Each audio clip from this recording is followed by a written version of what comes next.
A Ready. one and a two. And hello and welcome to Nerds and Words, episode 64. I get to be your host today, Tim Allen 1337. And as always, we're joined together with the most interesting group of players in New World Aftershock. But here's a twist: is one of these members will not survive to the next week. Guess who? And put your guesses in the comments. Is it Moreland TV? Oh, God, I hope not. Is it Potion Shop TV? I will be the final survivor. Or is it Kerr? Yo, easy win. Regardless, we have it's been a relatively quiet week within gaming. As far as outside of New World is concerned, we all do obviously play in the same guild together. So we've got actually quite a bit to talk about as far as New World and kind of the state of the game, I'd say. So without further ado, I guess we could just set this up with like not to start it off maybe on a negative foot, but what do you guys think's like what's your biggest gripe with the state of specifically like bugs and stuff like that? I guess I'm looking at. But just overall, what is bugging you the most about the game right now? Oh, for sure. My biggest bug that annoys the crap out of me is that the small star metal node gives the most resources, and a big star metal node gives the least. That's your biggest issue? I was not expecting that. Have you gone to Siege? The biggest issue? That's by far the biggest issue. I mean, there's everything else pales in comparison, so. Wow. No, go ahead. I don't know what my biggest issue is. I had to think about it a little bit more, to be honest. But there are a ton of it's like death by 1,000 cuts type of deal, in my opinion. And it'd be hard to press to say that this one or the other is completely ruining the game, because the game is so multifaceted as an MMO, but every part of the game has some type of cut like that, right? At least that's what it seems like to me. I think that's a really good point. I was kind of feeling about that way last night and this morning. Is my biggest gripe about this game is how armor and damage and all that stuff works is a very close second. But I'm really shocked, and we talked about this quite a bit on the podcast, that the siege lag did not get fixed in the slightest. Like nothing is different. It is a slideshow through and through when you've got 50 people attacking and 50 people defending a point. It's extremely difficult to kind of call your way through that. And I really hate it. Really hate it a lot. But to the point that you were making, Potion, I really agree with the notion that there's a bunch of these little things, and when they're like, what's been happening, at least on our servers, we're on a really competitive server, and the mobs bug out. There's been really poor moderation within suspensions, and are they cheat? Is somebody cheating? Did somebody call somebody a bad word? Did Amazon just ban somebody? Was it a mass report? Is using the gem that does the most damage wrong? And so it's like all these things that are wrong with the game in a hyper competitive setting has turned into like this really weird toxic melting pot of pointing fingers at each other instead of just going, this game's fucking broken. And I can't believe that from closed beta to today, almost all of these issues have not only not been solved, but in a large way have gotten worse. Yeah, I think that 1,000 cuts thing is pretty apt. I mean, for me, it's like I'll run into, one issue, it's kind of annoying. And, I'll run into another issue, it's kind of annoying. And then another issue, it's kind of annoying. And it all kind of builds up to the point where you get a little bit exhausted if you're playing the game all day and you're just running into this stuff. And really just makes you want to take a break and play something else, which is unfortunate because the game is still so new and there's still so much to do. But at the same time, half the things I'm working on right now, I mean, the discoveries we're making about gear calculations and stuff like that, it's not even clear what progression in the game looks like right now, or what I should be working on, or how to make my character stronger. There's a bunch of systems that are kind of halfway implemented. The PvP scaling is clearly something that they just knee-jerked to the last second and didn't properly test. even core systems of the game, like the way luck works.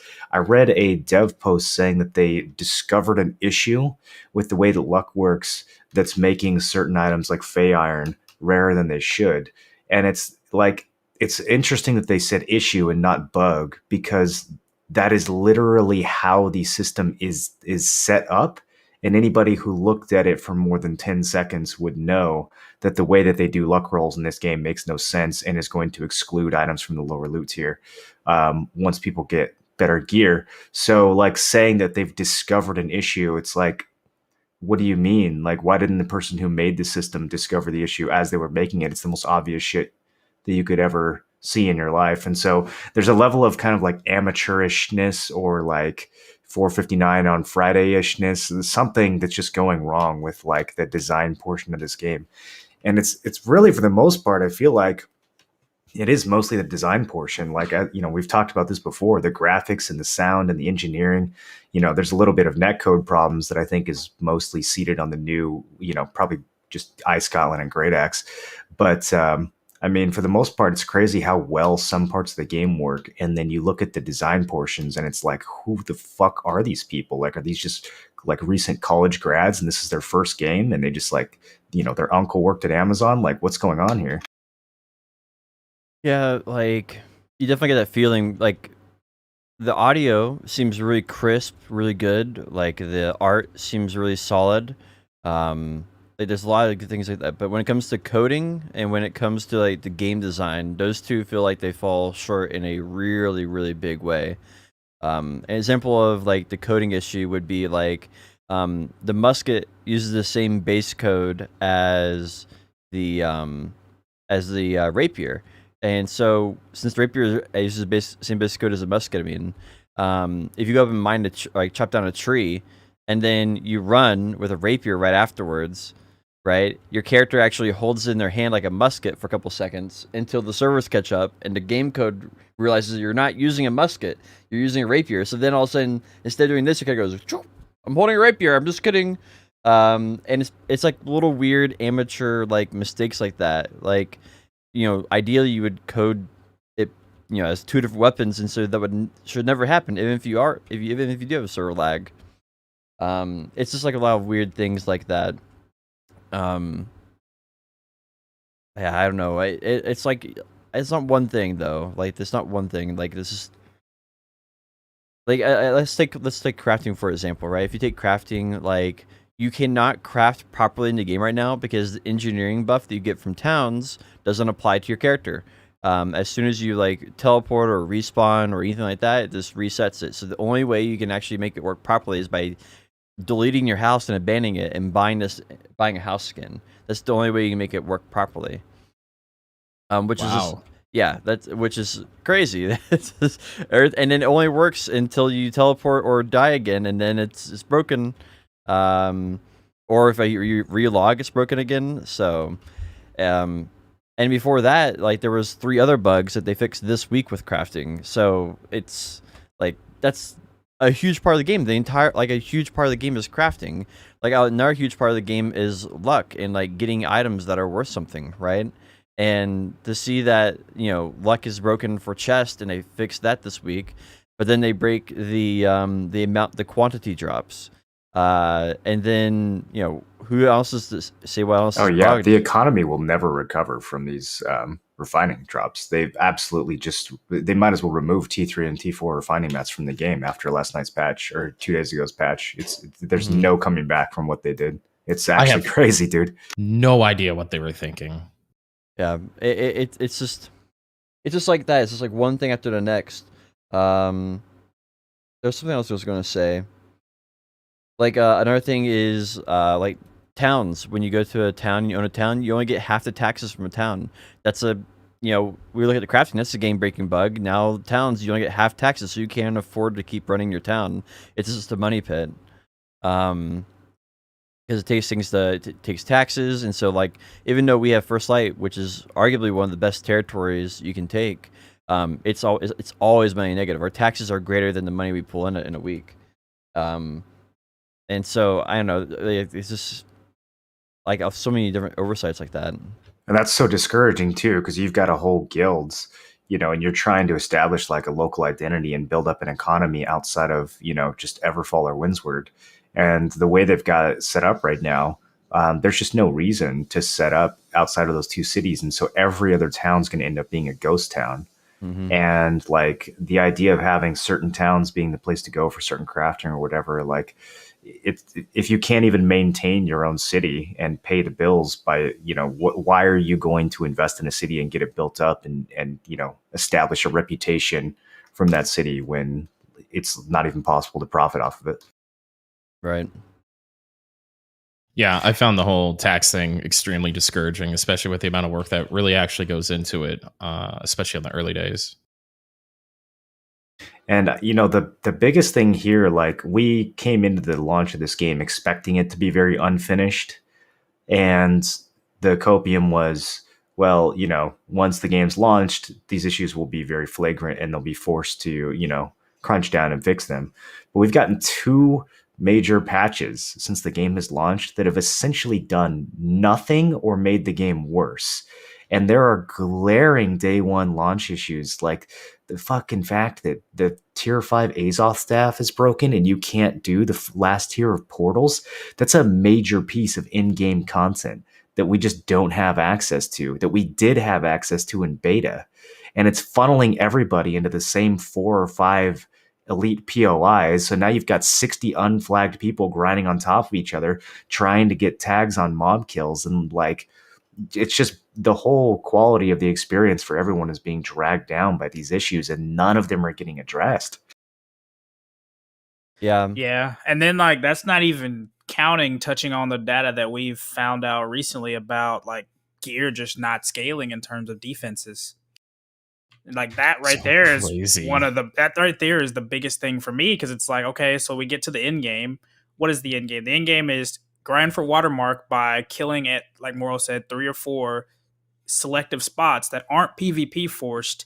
And then you have to think like, okay, well, what's the point of that if only my weapon damage scales, right? So like if I get better armor, if I put in the time to get the void bent armor from crafting, et cetera, it's not going to do anything because it's basically going to have the same effectiveness as tier 2 faction gear, right? So it's like, it's a PvE upgrade only. And like, exactly.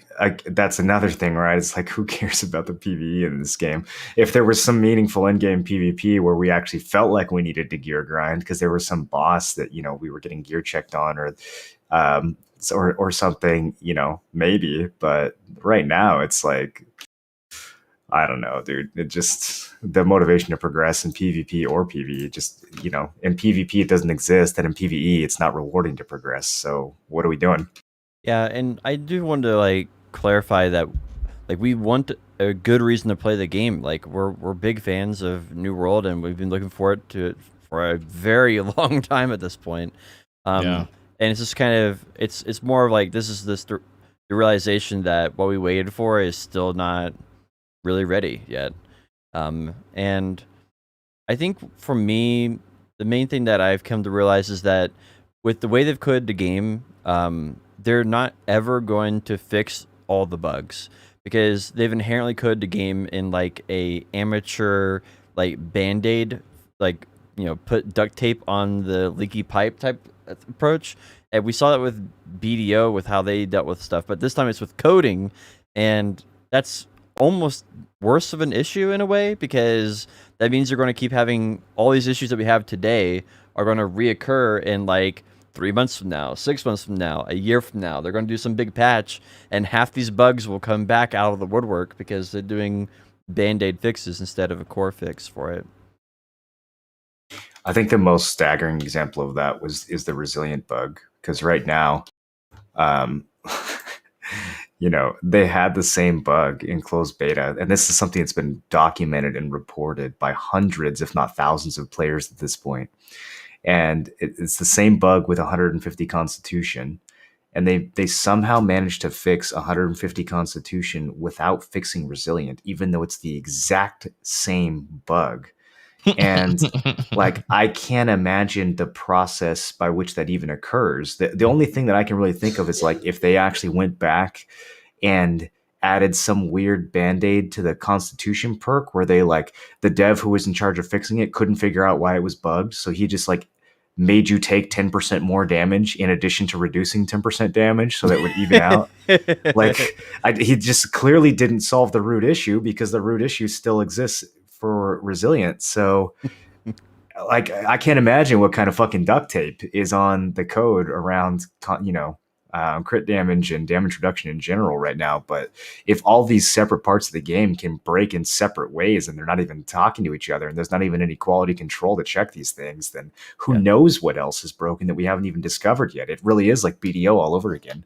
A good example of how that would easily break would just be like, let's say in a year from now, they want to say, hey, these perks we designed originally were trash. We're going to rework that perk and make it slightly different. And then they go back and rework some of the base code. Well, that invalidates the Band-Aid code, which then means the damage mitigation comes back magically. And the players would just have to test and figure it out and then be like, oh, well, I guess we have another 3 months of, playing around with damage mitigation again with this. Yeah, some different dev who doesn't understand what the Band-Aid was the first time, doesn't, something that's not commented properly, and he's like, why is this here? Why is there bonus 10 damage to players on this? Yeah, and then once he gets rid of it, it breaks all over again. Yep, that's exactly what's going to happen. Mm-hmm.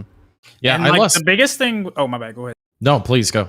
Well, the biggest thing with this, it's like, this isn't even like a leaky pipe. This is like your fucking roof is falling in. Like if you have your game is a brand new game and people's armor and gear isn't scaling and the DP isn't doing what it's supposed to be doing, bro. Like in what world does it, like, should a 300 DP, like 300 armor T2 piece of gear have more effectiveness than a 1300 armor piece of light gear that's T5? Like it doesn't make sense. It's weird. Yeah, very weird, very weird. And I think that the stuff with armor right now is really just the result of them not being able to figure out PvP scaling in the beta and just throwing something together that was untested in between open beta and launch. And I think that's what we're seeing now. Makes a lot of sense too, because obviously they want to maintain some type of equal playing field. And like it just seems like they did it in the most roundabout way possible at this point. I was always afraid that the testing of this game at 60 was like fairly non-existent. Like they had the alphas going, and I can't speak to what was happening on the alphas because I literally don't know. But from my perspective, I'm like, what if they just like weren't paying attention at all to like the 60 balance and all that kind of stuff? And it seems maybe they did, and then like they fucked with the scaling at the last second, and it threw it all away. But I've always had a pretty big concern on what this game's going to look like at 60, and a lot of us in Aftershock are having to like roll different sets of gear and stuff, and from the things that we found out yesterday, and kind of play the game differently in ways I think quite honestly a lot of people didn't want to have, be forced into. Like the whole beauty of light, heavy, and medium was to have like all these interesting trade-offs and stuff. Instead, it's really just like, hey, if you want to be more tanky, you can move less. Like the trade-off to me just kind of it is negated in my opinion by the fact that it doesn't scale with actual gear. Mm-hmm. Even though it does technically work, it works linearly instead of like exponentially, which I assumed would be the intent, because this having T2 gear work better than the most expensive shit is ridiculous. So. And again, I just have to go back to like I want to spend time in the game. Like it's fun running around in New World, and like I'm just in a field right now gathering some hemp, and it's not a really exciting task, but I enjoy it because the world's beautiful, and like I see this other guy running around here who looks like a wizard. Like we're competing over different bushes and stuff like that. Like I don't know, it just feels like immersive, right? I want to spend time in the game world. Like the art side is just so hard carrying right now. I want to be playing New World, but it can't just be just a pretty picture, so to speak. Yeah, the look and the feel of the game is definitely what carries it. And I mean, like we said before, that's the hardest part to get right. I think the frustrating part about all the things we're discussing is that they are easy fixes. and they're easy mistakes to avoid to begin with, and that almost makes it worse to some degree. Mm-hmm. Yeah, it makes it way worse. Like if the hard part of this game was dog shit, I don't think any of us here would be invested in it whatsoever. We'd just be like, oh, here's another one of these, and that would be that. But the fact that and maybe it's like the same trap that we fell into with BDO, right? Like here's this really beautiful, fun, interesting, dynamic game with all these different parts to it. But man, they're just missing some of this like easy stuff. Like maybe if we just Surely wait long they'll enough, fix the easy surely they'll stuff. fix it. Yeah. And I don't know. Forgive me if I'm repeating myself, but it also bears repeating. I lost a shitload of faith in them with the patch that they came out with. Both of them, actually, but the most recent one, the launch patch and the most recent one, and how they fucking absolutely decimated the crafting market and the marketplace in general. I have no idea how to make money now. It's so weird. It's pretty rough. Yeah, I had a whole strategy that I spent 3 days figuring out, and then that patch just kind of gutted it. So anything that has anything to do with resources basically just took a complete dive because everybody's out there. Converters are pointless now. Faction token grinding is pointless now. I mean, refining is all flattened and brain dead. There's just very few opportunities left. And it's a confluence of issues too, right? It's it's Azal stats, so everybody's put into these things. It's this eye level thing and luck that doesn't work perfectly, or maybe even as intended. So now everybody's kind of funneled into these same areas, and then some bonehead has the idea to just put a 10x multiplier in on the refining mats, and it's so many things coming into one that's making it so much worse than a bad idea on its own. Now, I actually want to jump into the luck debate a little bit because I actually don't think it's that bad from at least from the luck design standpoint. I think the item drops of particular items are really messed up.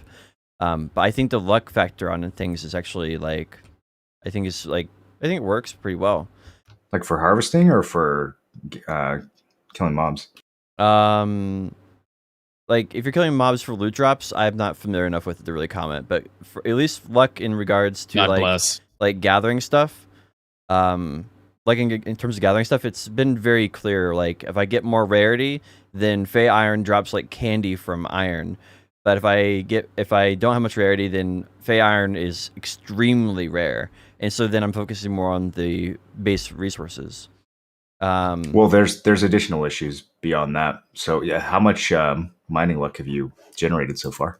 So I have 2 basic trophies and a minor trophy, which is 1,500 total. Plus I could use a food buff, and the food buff has 1,700. Thank you, Tim. And then you got the full set of mining gear as well. I think I've got the 2,000 now, actually. And you're still getting Fey Iron with all that gear? Oh yeah. Because iron, the way that they have designed it is that each item has like a rarity drop, and if you get more luck, you get more of that rarity drop.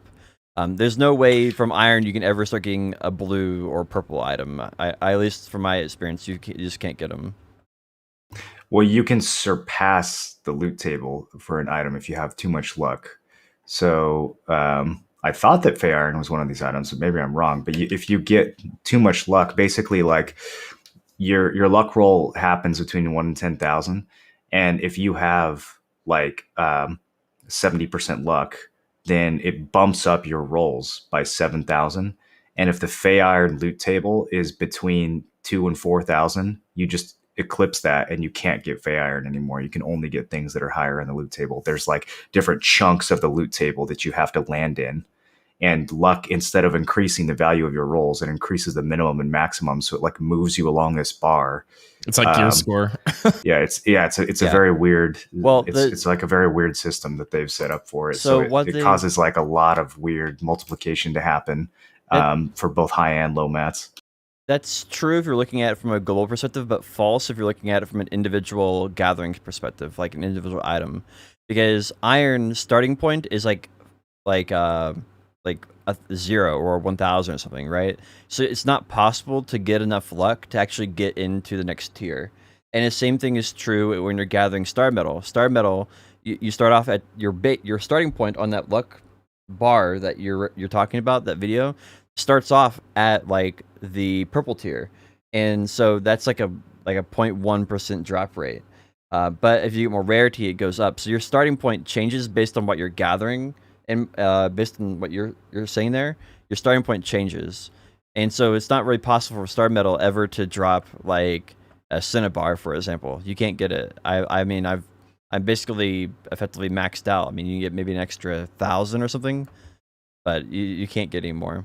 Like every time I go and hit like star metal, I almost always get like the purple stuff, like every single time. Like every time I go to iron, I get like 5 or sometimes like 7 at a time.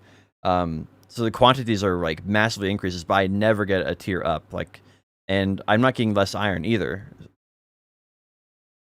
So I think I wouldn't expect you to get less iron. Yeah, so I guess like going back to what that is a chart that kind of assumes you're looking at everything globally, and then they position you at different start points on that luck chart in order to like, and that's different items, if that makes sense. So if you're looking at the game code, I would think that luck should just like make you that percentage more likely to get that item. Like that's how luck intuitively would work. Yeah, that's not what it does at all. Oh yeah, 100%. That's how it works. That's not what it does at all. When you start at a 0% chance to get an item, and then you unlock the potential to get that item by getting a certain amount of luck, and then by getting too much luck, you start to eclipse part of that bar. That's and just then inherently lose. false. That's just not true. That video, when they say that, is wrong. You cannot get enough luck to make that happen. And how do you know that it's wrong? Because I'm basically maxed out on mining luck. You can't get more than mine. Like you can get like you can get like major trophies, right? So if you got 3 major trophies, you would have an extra 1,500 plus food, which is 300. So you could have 1,800 more luck than I have. And all my mining gear right now is like 4.8, 4.4, 4.4, 4.5, a straight up 5%. I understand. You have a lot of luck. So what's your argument? Still gets Fey Iron. I still get Fey Iron. I don't get less Fey Iron. Just because you don't eclipse the entire bar of Fey Iron doesn't mean you're not cutting into it. So I'm getting more. Every time I get more, I get... You're not listening to what I'm saying, though, dude. You're just talking over me. So if you listen to what I'm saying, let's say that Fey Iron has a chunk of like, I don't know, 10,000, or not 10,000. Let's say it has a chunk of 5,000 that you can get on that bar. And let's say it starts at 1,000 and ends at 6,000. This is just an example. So I don't know what the actual value is, but even if you get so much luck, so you're at what, like 7,000 luck? So let's say the range for Fey Iron is 5,000 to 10,000. You can, if you're at 7,000, you're missing out on that 5 to 7K window, even if you're still in the 7 to 10K window. Yeah. So you would actually get more Fey Iron if you reduced your luck by 20%. Again, these aren't the right numbers. I'm just making this up. But in theory, there are items that you have to target with specific values of luck, and all of this is hidden, instead of it just being like you're 70% more likely to get the item. Yeah, that's why I think it's weird. Yeah, that might be like true in some theoretical world, but it's not. I'm telling you, I play with it. Like it doesn't work that way. I've looked at the code. I'm telling you, when you get more Fey Iron. Like I've playtested. It's not really hard to playtest. Like you go put on a pickaxe that is 9%. Of course, it's hard. You would need a massive sample size to verify or disprove. I go out on one mining trip. I get 200 Fey Iron with my regular gear. Right? I put on my if I change it to my pickaxe, I get like 220. Like it's not like it's that hard to tell. Okay. Like I mean we're going off like it's not worth arguing about, to be honest. Yeah, but I just don't think that like we're putting all our trust into one guy's video, right? And we're not looking at actual playtesting. Like you have to get your hands on it. It's just armchair like arguing, you know, like I'm looking at a piece of paper and it says the game's fun. Versus like actually playing the game and figuring out there's a billion looking bugs. at the source code for the game is a valid source of information. Yeah, I'm saying is like that source code, that little bar that they have there is how they put you at different starting points on that bar in order to give you your item. And that's just how they coded it. It's a strange way of doing the drop pool, but that's how they did it. So your starting point, your starting luck, so to speak, for star metal will be like 1 million. And so that means that you'll go from like 1 million to like 1 million, like, I don't know, like 7,000, right? And so then you get way more of the purple chunks because you're on star metal. But then you have to go up to 1,500,000 or 1,500,000, and that's the starting point for orichalcum. And so there's no way you can get another 500,000 points in luck to get you to that point, right? It's just not possible.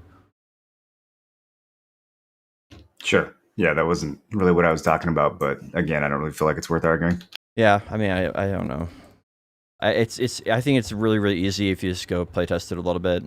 You'll be really surprised how like inaccurate that video is. I mean, I've been mining too, but anyways, what's the next topic? Thank you for joining us for episode 64 of Nerds and Words. We are out of time. How about something? I don't know. I definitely probably shouldn't have started this on a negative foot.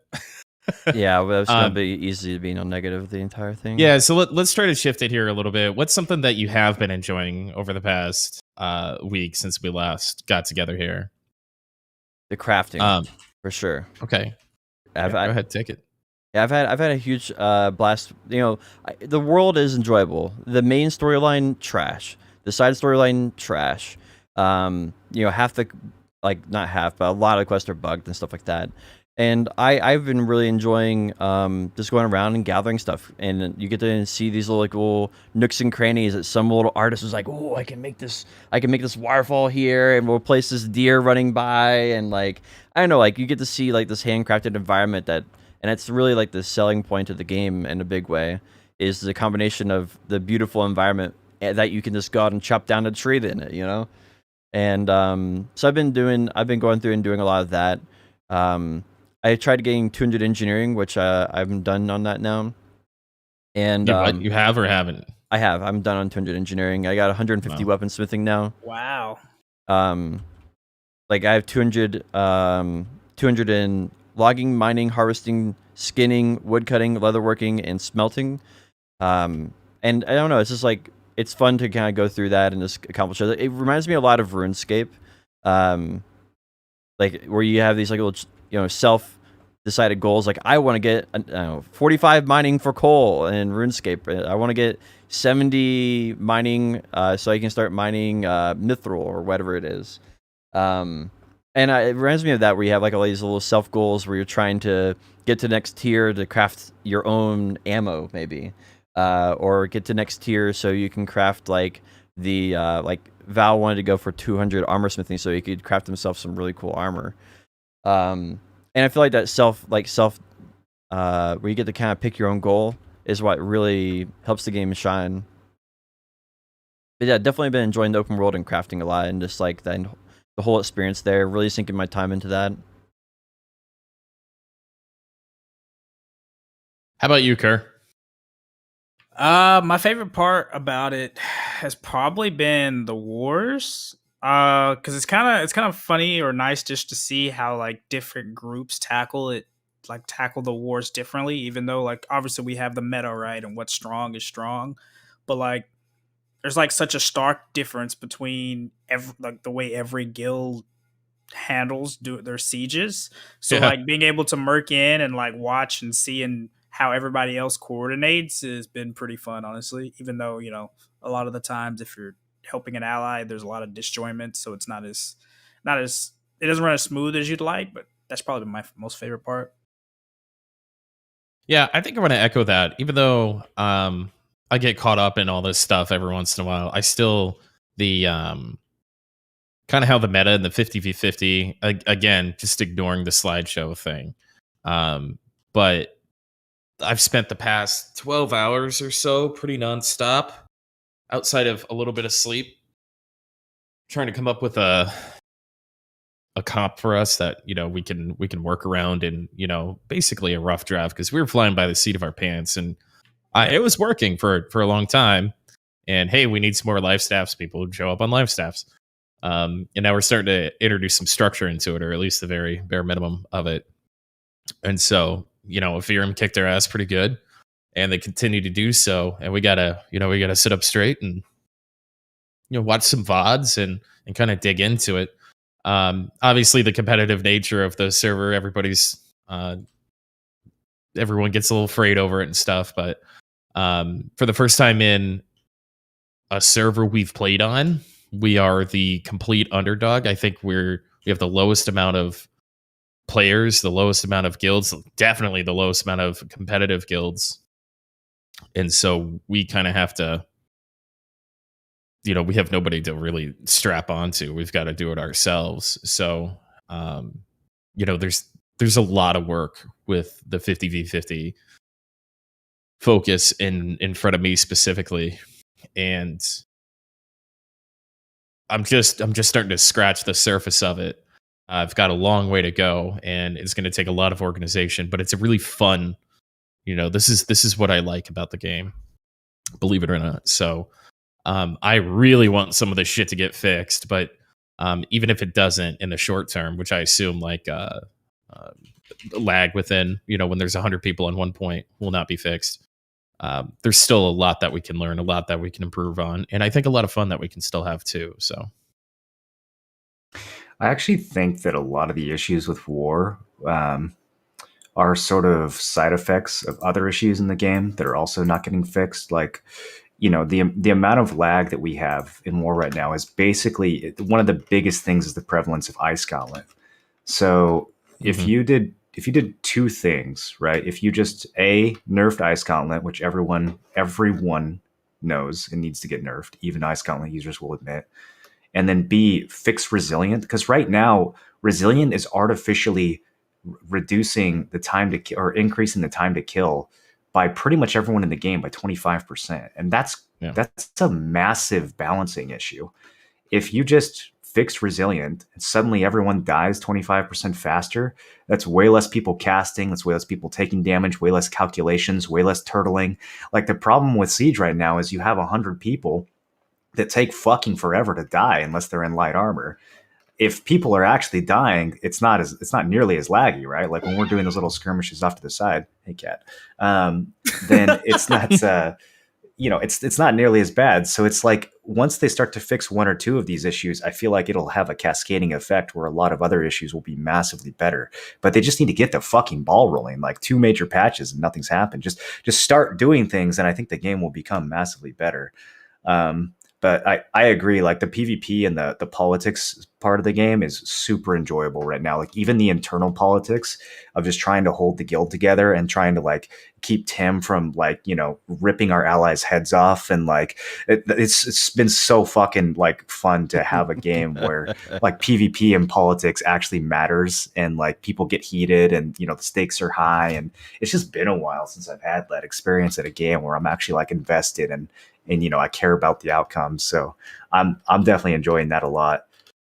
Well, sometimes I have to freak out so you can turn your stream off and actually look at the fucking Discord and help us run the guild.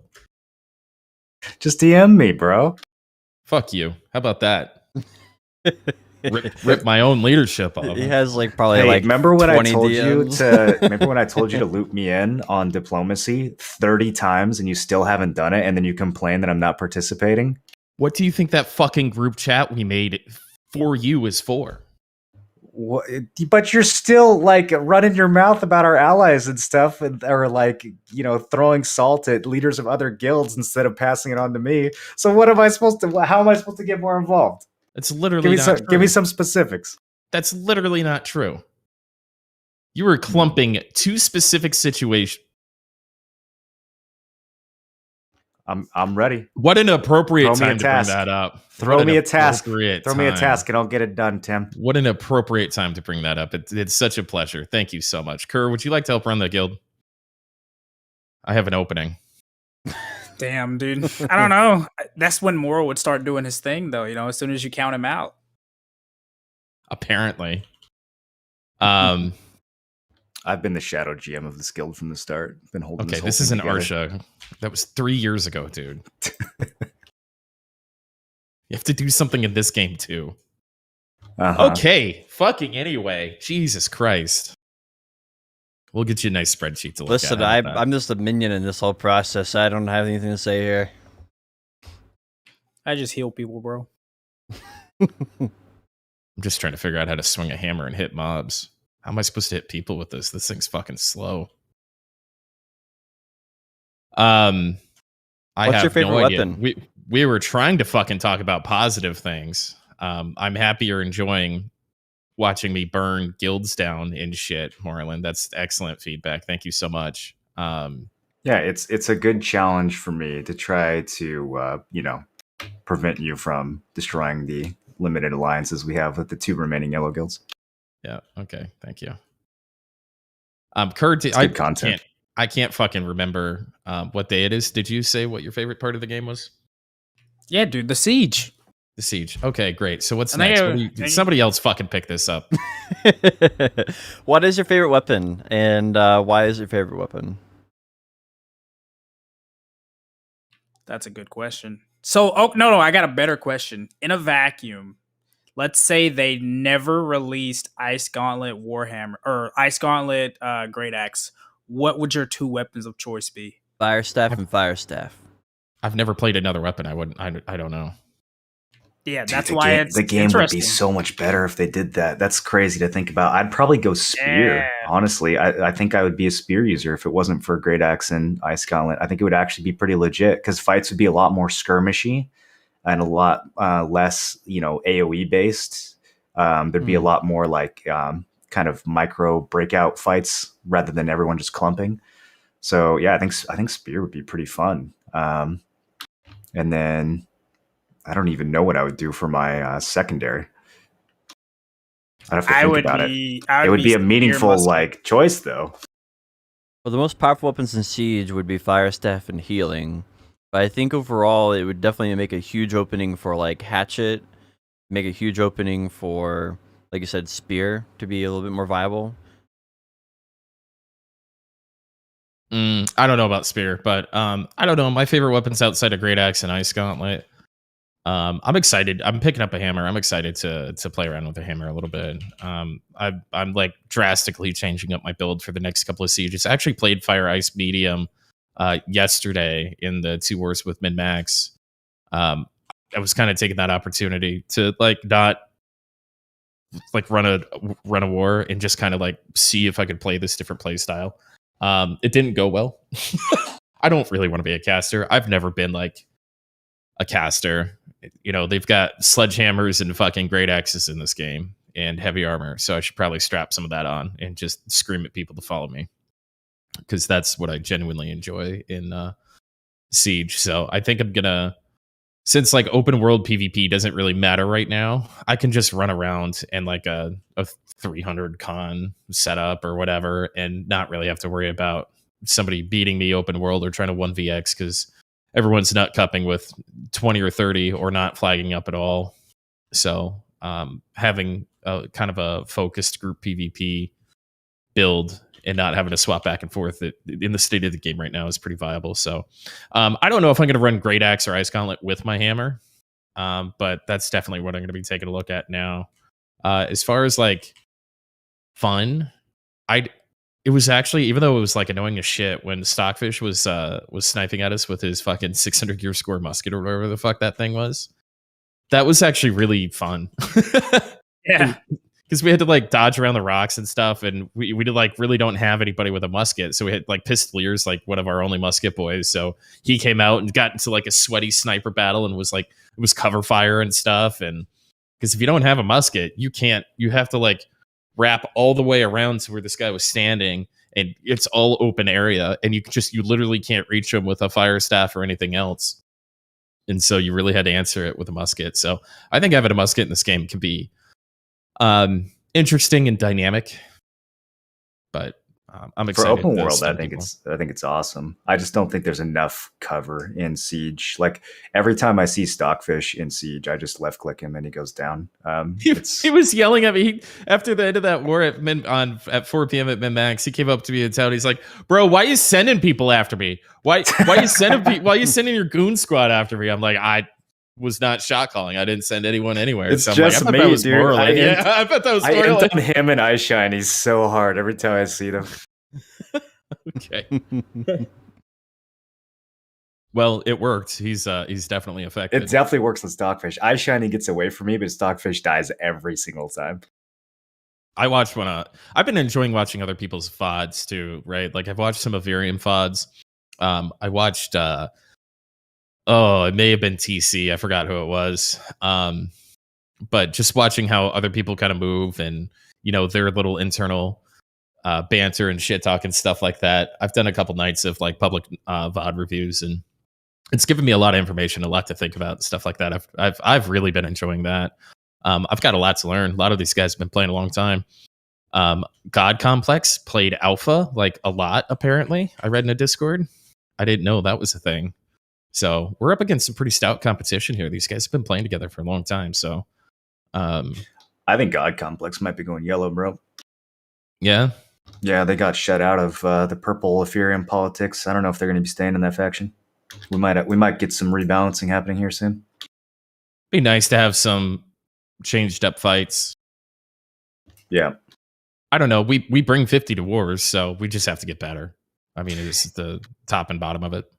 It's been crazy actually, like on the topic of weapons, how the meta has shifted from week 1 to week 2. Because I went into week 1 with Great Axe Hatchet, and I was like, I brought the Warhammer to our first couple sieges, and it was just absolutely not needed. Like I got way more out of having a hatchet and having a second life. And once we started fighting like this, the last few days, once everybody in the server pretty much switched to fucking heavy armor Ice Gauntlet, and with aggression bringing 18 healers to the siege, like suddenly Hatchet is just completely worthless and Hammer is completely on again. So it's kind of been crazy to see how quickly that swaps, with Hammer as a secondary going from being nearly worthless to being basically mandatory now.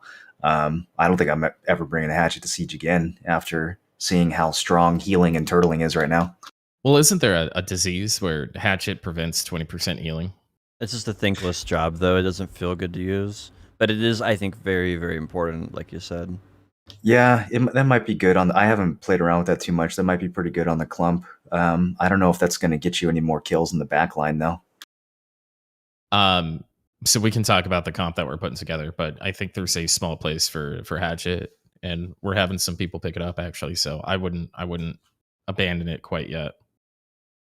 I also do think that one of the things that we kind of lack on in terms of like our siege compositions that I see a lot of other the guilds that we've gone against pull off fairly well is the deployment of cannons near points. So we haven't exactly focused too heavily on that, and we also don't defend them when we do place them. So that's one of the things that I feel like we could get much better on, and it would improve a lot of those like slideshow ball fights. Just being able to have those cannons like just a little bit offset from the point and just able to rain in, sort of like some of the guilds do pretty well. I think we are better at that when it's just aftershock. A lot of the sieges we've had in this last week, we've only been able to bring 20 people. Yeah. And so the macro has not really been, in our control.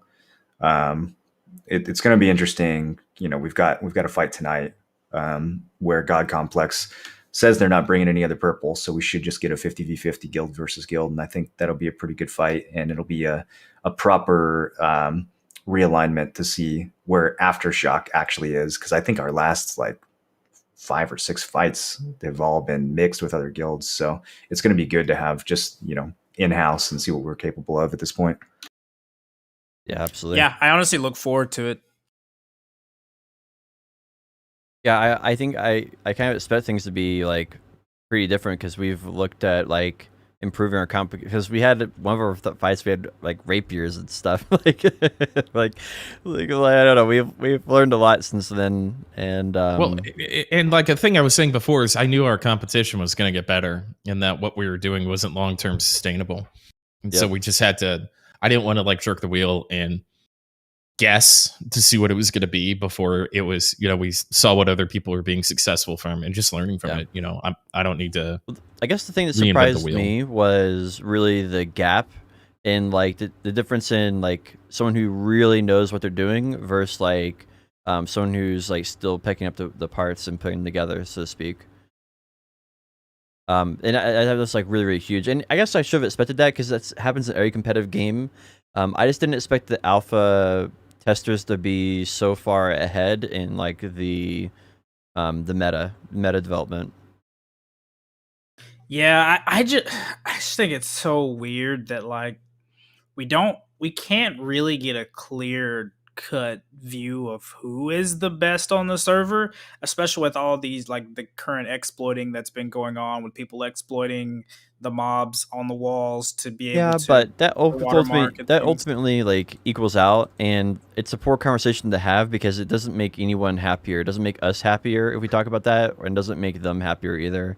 And then on top of that, like who's to say that like, oh well, we found out that like armor doesn't matter, so we're just gonna wear tier 2 faction gear. Like, I don't know. It's just they could say the same thing about tier 2 faction gear wearing at that point, right? I mean, so I can answer that question for you. Ethereum's by and large the best guild on the server, hands down, by a pretty fair margin. And I think the difference there isn't anything besides, and I've started to see this from a couple other guilds now that they've like caught up or got their people on the server or whatever their situations have been. Which was fun to kind of mock, but now they're all kind of coming to fruition a little bit, or at least some of them, is just how long they've played together, right? When I've been listening to other people's comms, and how they move with how little communication they have to know exactly where they're going and what they're doing and stuff like that. I think one of the reasons I've been okay with going to some of these wars is just like a group of 20 is I was hoping that we would be able to, despite it not being like all us, whatever the case is still try to find that kind of playing together mentality where not everything needs to be said, and we can pick up on some of that, but I'm not sure that's being as effective as I want it to be. But I would say that's one of the biggest marketed differences is these guys' experience in working together as a close-knit unit, and then bringing some people on it's really easy to come into a group. Like, notice I'm not being disrespectful or anything, but it's really easy to come into a group where the large majority of them have been playing together, and you just kind of have to tag along with them, follow along and support what they're doing, learn from them, and get up to speed really easy. Well, we're all trying to figure out, okay, how do we do this together? Who's our core? How do we play together? How do we play off of each other and stuff like that? And we have moments of really good success with that, but it's not a consistent, repeatable thing, which is what we need to work on and focus on. I could give a flying hot fuck about these exploits and the mass reportings and all that shit that we're going through last week, everything we've gone through and how it's all played out and shit like that. It literally doesn't matter. The only thing I am focused on and try to get everybody else focused on is that we are not the best at this game, and there's a lot to learn. So let's put down this just literal bullshit. It just literally doesn't matter. Get off of it and start working on our own stuff, our own skill, our own gear, our own data discovery, our own tactics, our own comp, and then move out from there. Well said. Thank you. Yeah, I think it's going to be really interesting to see how the culture of the server sort of unravels, because I think we're kind of at a crossroads right now where it could definitely go in one of two directions, where it could get real toxic and everyone can get real salty and like, well, you only won because you exploited, or you only won because you abused this thing. Or, if we set the right example, it could go the complete opposite direction where people, actually are, take their wins and losses with grace and just try to make the game more fun, and don't, try to run people off the server or get super, bent out of shape when things don't go their way. So it's, with this level of competitive gamer, there's always going to be that kind of layer of toxicity. So we'll see how it plays out in the long run. Absolutely. And, you can only control your own actions, so to speak, right? So, we're... Sometimes. And I do think that it's going to be interesting, like you said, to see how it unravels, though. For sure, because I'm optimistic about it. I think in general it'll be fine as long as everybody starts calming down about all this weird shit that is really more Amazon Games' fault than it is any individual or organization. I sincerely doubt there's as weird as some shit looked last week when we were doing this podcast. Now that been able to kind of take a step back, see what's been going on and all that kind of stuff, like the facts of it just don't matter, even if it is true. It just doesn't matter. I do think the 24-hour ban thing is something that does need to get addressed. Like, the only reason it's not a problem right now is because we are kind of everyone's agreed on the server that we're not going to abuse that, right? Like, that's really. I don't know if that's. I don't want to get into it. It just. I don't know if people have lot agreed. more. We don't really know how it happens. It's not worth a conversation. It became fairly clear to me that it wasn't like a coordinated thing. Whether there's a couple of outliers trying to, get a sneak one in or something like that, it's impossible to tell. At the end of the day, at risk of repeating myself, it is an Amazon problem. They're reporting. So Dank RNG got banned for 24 hours, right? And at first it was for abusive behavior. And then 7 hours later, when he appealed it, and then 7 hours later, they said, no, you're cheating. And then 2 days ago or 3 days ago, they sent him an email saying, we reviewed it, and you were very negative and very toxic. And so then they went back to abusive behavior or disruptive behavior, whatever it was. And they gave no insight. They gave no context. They didn't tell him what he said. He was like, dude, all I've been doing is linking items and stuff. He's like, if I was being toxic, I'd tell you, Tim. And he gets emotional. He gets wound up like a couple of us do. But I believe him, and how could I not? What evidence is there? Nobody has gone, yeah, Dank RNG did this. I reported him. He doesn't have anything from the email from the company going, look, this is what you did. Don't do it again. Reel this in. There was just like some weird preschool Bible, like treat people how you want to be treated kind of bullshit. My goal wasn't really to like jump hardcore and get you talking about it and everything, because like we've all said our piece on that, so to speak, and I think most people have moved on, except for maybe Pistolier. Well, I don't mind taking the opportunity to grandstand, because I know there's been clips of certain people or this or that, or someone's upset about that. So I'll take the opportunity to grandstand and say that regardless of what's happened the past week or so, or whatever the case is, we're looking forward to getting our ass kicked and learning and getting our ass kicked a little bit less next time, and then a little bit less the next time. And then, I don't know, shit, maybe we might win one, the time after that. Yep, we're here for fun. Oh my God, the nails. Jesus, cat. Hey, what's your cat's name, by the way, Moreland? When he jumped up, you just called him Cat. Is that its name? No, the one that jumped up is named Peach. Peach, okay. I was hoping you named your cat Cat. No, I didn't name her. Pixie named her. What would you like to see for the kind of near future? We've heard a lot of rumors in the last week, a lot of leaks in the last week. They had a season that was leaked for companies and leaderboards based on how many acres they control of land, which is interesting system. And then that was supposed to be, it says the current season right now lasts 14 more days, which would mean that the new season would start roughly at the end of the month or start of next month, which I think is fairly interesting to have that in development. And the reason we found this out is because everybody's map started glitching and they couldn't teleport to towns or interact with stuff. And they had a new map on there that had the territory ranking on the left-hand side for all of that. And that's how we found it out. So people posted a couple pictures of that. Do you think that's like a good next step after people are done with all their gear in here, like 2 weeks, to start encouraging companies to fight over territories more?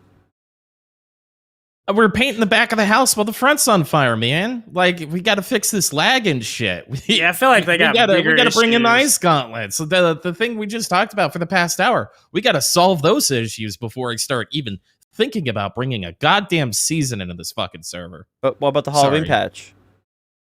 They got rid of it, didn't they? They're not doing it. Well, I mean, they have to do Halloween costumes, don't they? I heard that they're skipping it this year, and they're going to pick up the rest of the holidays. But what about re-releasing the arena they're going to do with Halloween also? The PvP arena. I feel like I've lost you guys. I'm trying really hard right now to have a No, conversation. I've got a lot going on today. I'm sorry. I've got. Yeah, I don't know, dude.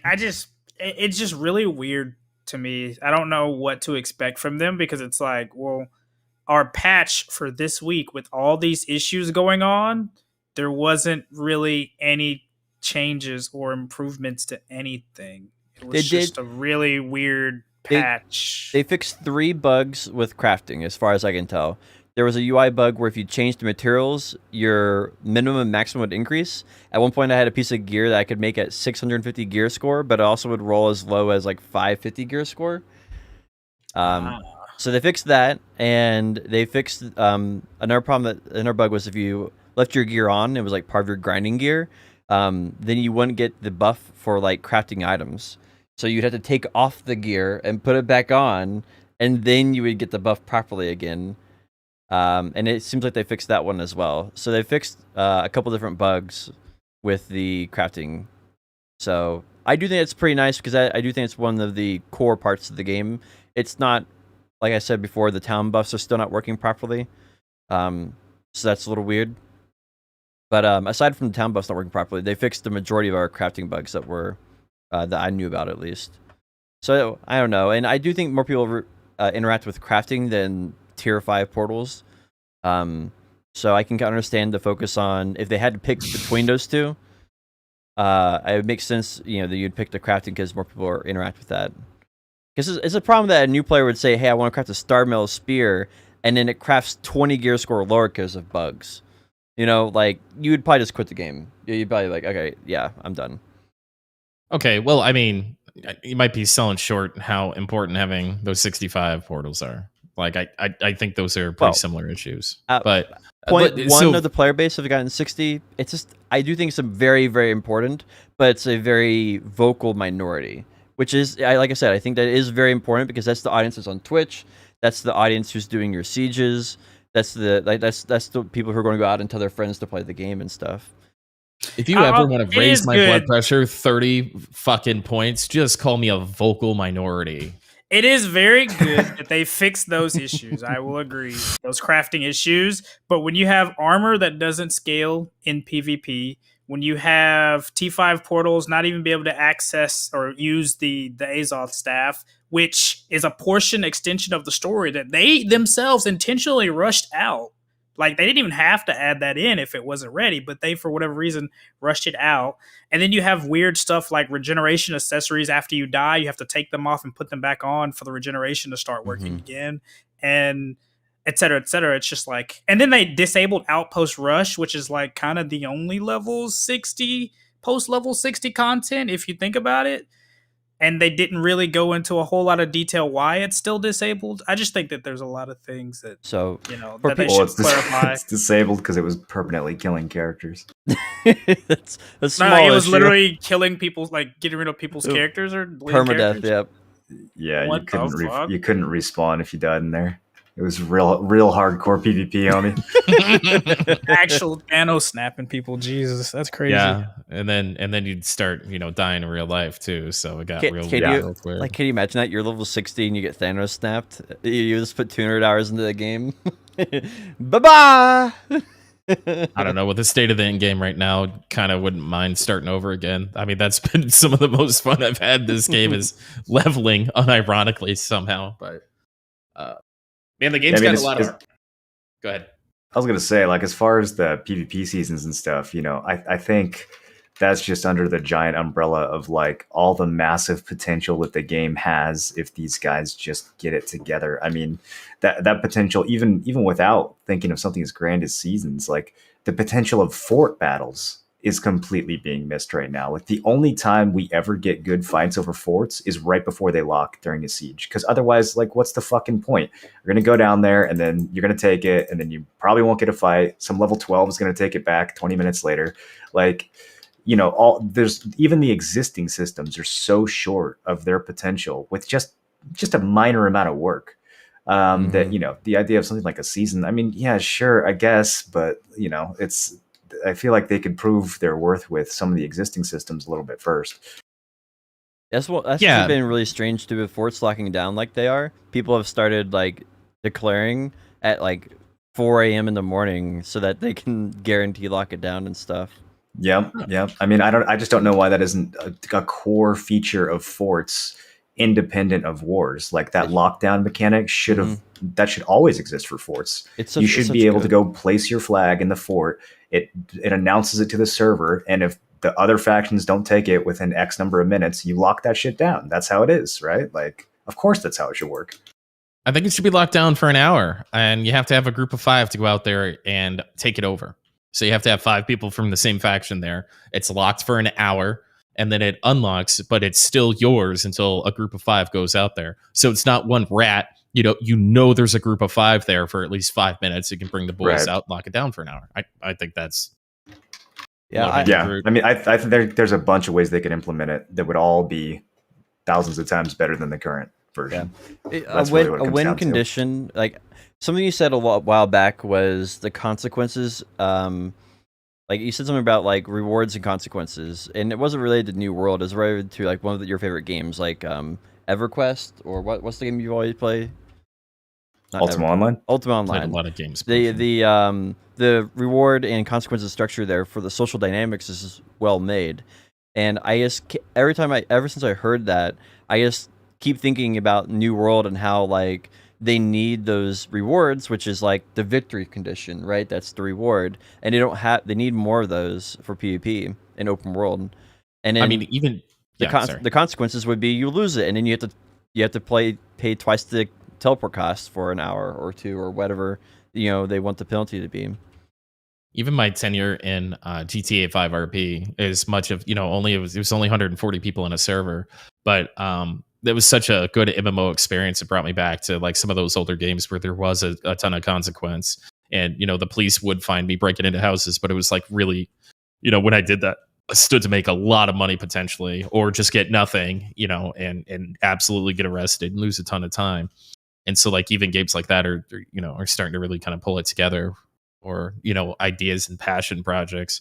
And it's crazy that a multi-dollar company is kind of missing that. But I think we've had that in previous conversations where we know that they're just playing it safe for now. But I was hoping that they'd be hyper aggressive on these bugs, and like just coding issues and numbers in the game that aren't correct. But so this is my hot take for the day. I think you've already had yours. Maybe for next week. I think they have been doing, like, as far as the number of bugs in the game, I think they've been doing an okay job of smashing them. I think the unfortunate, story is that they have so many bugs that it's, no matter how many they could potentially smash with their 200-man team or whatever they are, right? Or 300-man team or 400, whatever. I want to satisfy us because, like, fundamentally, the game's coding is just like flawed, right? So there's no amount of like bug fixes that would really be able to satisfy us. I don't believe. So, but I think from it's about triage, though, man. So what have they fixed? Wait. What have they fixed? The crafting stuff has been entirely resolved, in my opinion, aside from the town buff. Like I think that's a huge step in the right direction. The chest actually being able to drop proper in-game items, because before you couldn't get like basic trophies or major trophies. Like those items just didn't exist. The items required for that, they just didn't exist. Like they were just perma sold out. You couldn't even buy basic trophies for like 10,000, 20,000 gold. There was like they just didn't exist. And so fixing that is like although that really hurt the economy for the other materials. You can actually now make basic trophies. What else have they fixed? So they fixed rare drops from chests and broke refining in the process. What else have they fixed? I think like if you look at it from fixing game breaking issues, that's a game breaking issues. You can't, like, furniture crafting is unviable unless you can get those. So like the entire life skill is dead with that. And then all the other life skills, crafting stuff, they're only relevant if the crafting actually works properly. So they fixed, in my opinion, if you look at that, they fixed every single item where it requires gear score, every single crafting requires gear score, got fixed, and they fixed furniture crafting in the same patch. And that's a very niche part of the game that if you're a PvPer or a grinder, like, who fucking cares, right? All you see is... those are vocal minorities, so... Well, yeah, like those are different. As an MMO, you have different groups that you have to cater to. And I think that was okay for a patch. Now, the previous patch before that, I don't think there's any excuse, right? I don't think there's any excuse for the patch before that because the only noticeable bug that they fixed was they fixed one of the 2 abandoning event bugs. And that was the only thing I haven't noticed that got fixed out of the patch before last. So I don't think that's really acceptable. But for the last patch, I think that I'm kind of okay with that. I don't know. I think fixing 1 bug a week is a pretty unsustainable pace for a game of this size and a company of this size. Even if it's a significant bug, 1 fix a week is pretty pathetic. I mean, all the stuff they said they fixed in the first patch isn't even fixed. Like you said, abandoning events is still broken. All the quests that were supposed to be fixed are still broken. I can't take half the quests in Great Cleave and Shattered Mountain, and I haven't been able to since day one. I mean, like they listed the quests that I can't take by name in those patches, and I still can't take them. So I don't know, dude. I mean, at least you know that was a hot take before you said it. Yeah, that's what I was gonna say. Yeah, I mean, ideally, right? They would have another year of development. They would have personally squashed half of these, game-breaking bugs in that year, and like then they would have probably, twice as much polish as they have right now in the game, and that would have been kind of nice. I would be okay, just as a start, I would be okay with the things that they list by name in the patch as fixed being fixed. Like if that could be the baseline at least, I would be a little bit less negative. Yeah. They do need to tighten up the patch notes. It really doesn't, it seems like there's huge communication issues going on internally right now because there's like usually half a dozen things that change. Like this week, one of the big changes this week is character motion is really, really fluid now. Before, you felt like a robot. You were like 45 degrees to the left, 45 degrees to the right. And now your character like smoothly runs to the left and right, and it like transitions the animation properly. And it feels really, really good. And that was something that's not in the patch notes, at least not that I saw. And that is a huge quality of life change that just didn't get mentioned in there. And there's like a lot of things like that where the communications is falling through, where people are like, there's not really a way for the small dev who fixed that to send it up and make sure that's noted in the patch notes. So they definitely need to work on patch notes for sure. I think a lot of companies undervalue that by a lot, and Amazon is definitely messing up by putting things in the patch notes. First, you should never put something in the patch notes that this doesn't exist. We could all agree on that. Like if you didn't actually fix it, don't put it in patch notes. Like that's the fundamentals right there. And in 2, try to get everything you do change into patch notes so the players actually know what they're playing with, know what they can test, and then that helps you as developers actually refine your game even more. Like how are the players supposed to give you proper feedback if you can't even like do your patch notes properly? Like at least you could do the patch notes properly, right? So we have a good baseline to know what we're even supposed to look at. I don't know. What do you guys think about that add-on that people have been using that like gives you a map and shows all the resources and locations and things? Typical exploiters. I had a dream about it. I had a dream that my second PC monitor was updating my map genie I was looking at when I was running around. But yeah, I had a dream about that. I think honestly, Amazon probably should look at that and figure out how to make the regular map reflect that. Like there needs to be a better legend inside or better filters. Because right now, if you look at New World, you can already see a lot of like the herb locations. You can see a lot of the magic plant locations once you've gotten close to them and you've discovered them.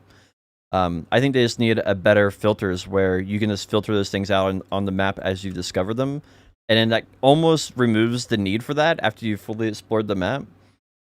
Because I think inherently that you need that secondary map just proves how poor their in-game map really works. So I think that'd probably be the solution long term I'd like to see. If people don't know, it's there's this addition you can add on, which has not been approved by the developers. It's kind of questionable, but it will basically run around and update what items are currently available to you. So if someone's gathered the star medal locally, then the star medal will automatically disappear on this website map or however it works.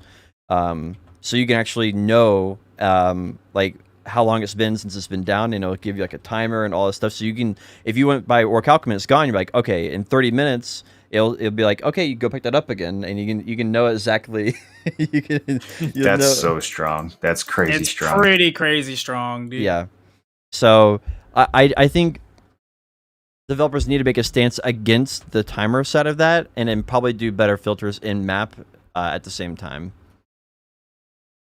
But that way, like you're helping players play the game and make it. You're giving players huge quality of life, while at the same time preventing the extreme negative advantages you get from the other map, and making that bannable. It's crazy. I wouldn't mind having like in-game map markers that we could put, like permanent ones on our map to mark resources and stuff.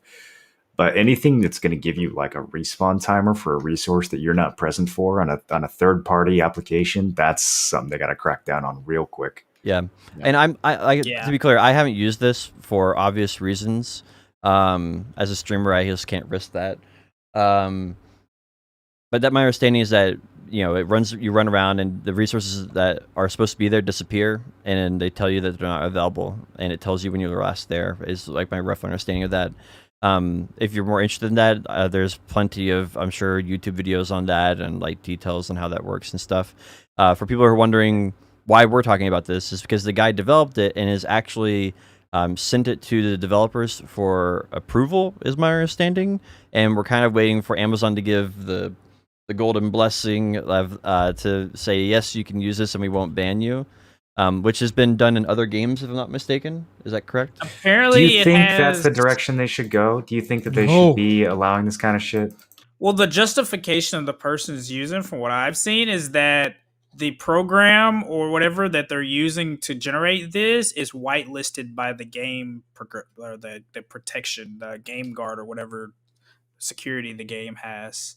Well, they're using a does that even third-party mean? program to give you information not otherwise ascertainable. Well, Like, I'm not a techie, dude. It's almost the exact definition of cheating. Like, so I'd be like, well, the thing. so it's whitelisted and all that kind of stuff. Great, but allowing it being okay to have like, this isn't a parse meter. This isn't like just counting numbers and stuff like that. It's telling you if the thing that you can't see yet is there or not. It's a Diablo 2 map hack, basically.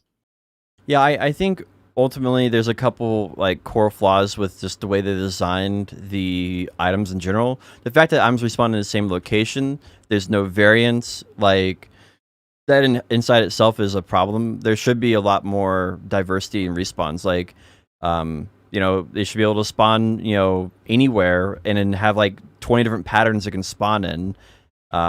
And it should be like cleverly designed. Like, I don't think, and then that would just kind of solve the issue, because then the game always feels fresh. Like, every time you go through, you have to explore the game world again and see like, oh look, the hemp grew over there in the hills that time. Like, let's go over there. That would make gathering so much better if it was It'd be randomized. pretty wild. Yeah.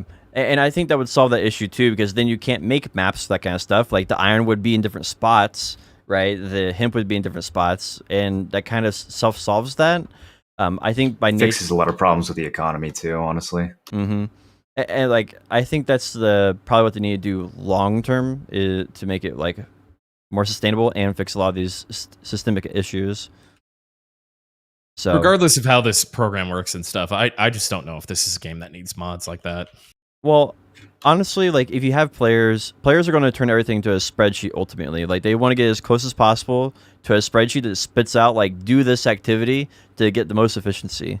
And that the most efficient way typically is the least fun way. And I think allowing this type of thing ultimately makes the game less fun. And you can see this in like classic World of Warcraft. They have all these mods that tell you like DPS, and like the alerts are going off, like, like, I don't know how, I don't play classic WoW, but I know they have all these mods that basically have made it where it's much easier to play the game than it used to be. It was never intended to be that easy to play with all those mods. Yeah, I'm very worried about the power creep of starting to introduce mods in this game, and then the devs having to adjust gameplay to the point where those mods essentially become mandatory because they know people have them. Like that whole trap was one of the biggest things that made WoW Classic way less fun for me than it could have been. And I really don't want that to be the direction this game goes, where there's 51 different gameplay mods that you have to have, or else you're literally throwing.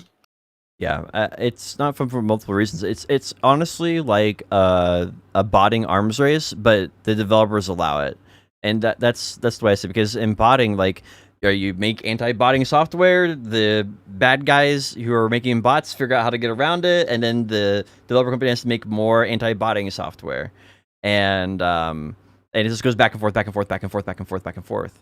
I think when you have mods, it's the same thing. Like, you develop the gameplay that plays around the mods that exist today, and then the people make new mods that optimize the gameplay again. So then you have to make things even more complex, and it just goes back and forth until you get a game that's not really that fun. Yeah, I don't like mods. I think ultimately the decision is, if someone's doing a mod, it typically is because you need to improve some part of your game that's lacking right now. So whenever you see a mod, I think developers should look at it and be like, well, there's something that players want here. How can we add, that to the game in a meaningful way without ruining the game? And then we can ban this mod, Like, I think there's two very distinct categories here that have to be considered. And it's the same thing with games like World of Warcraft. There's certain mods that, like, if they didn't exist, I would not have even played WoW Classic. And it's because the game in and of itself is lacking a level of quality of life that you come to expect in modern games.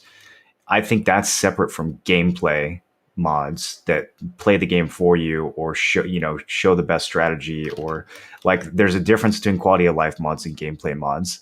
And sometimes that line can get a little bit blurry, but something like a parser that reads your system log and tells you how much damage per second you're doing, I don't feel like that's really problematic versus something that's downloading the respawn timers for all the nodes around you and telling you when they're going to respawn. Like, that's not information your system log would normally have.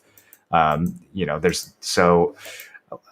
it comes to mods that people are using for quality of life, yeah, sure, I think that the devs should look at that and look for ways to implement that.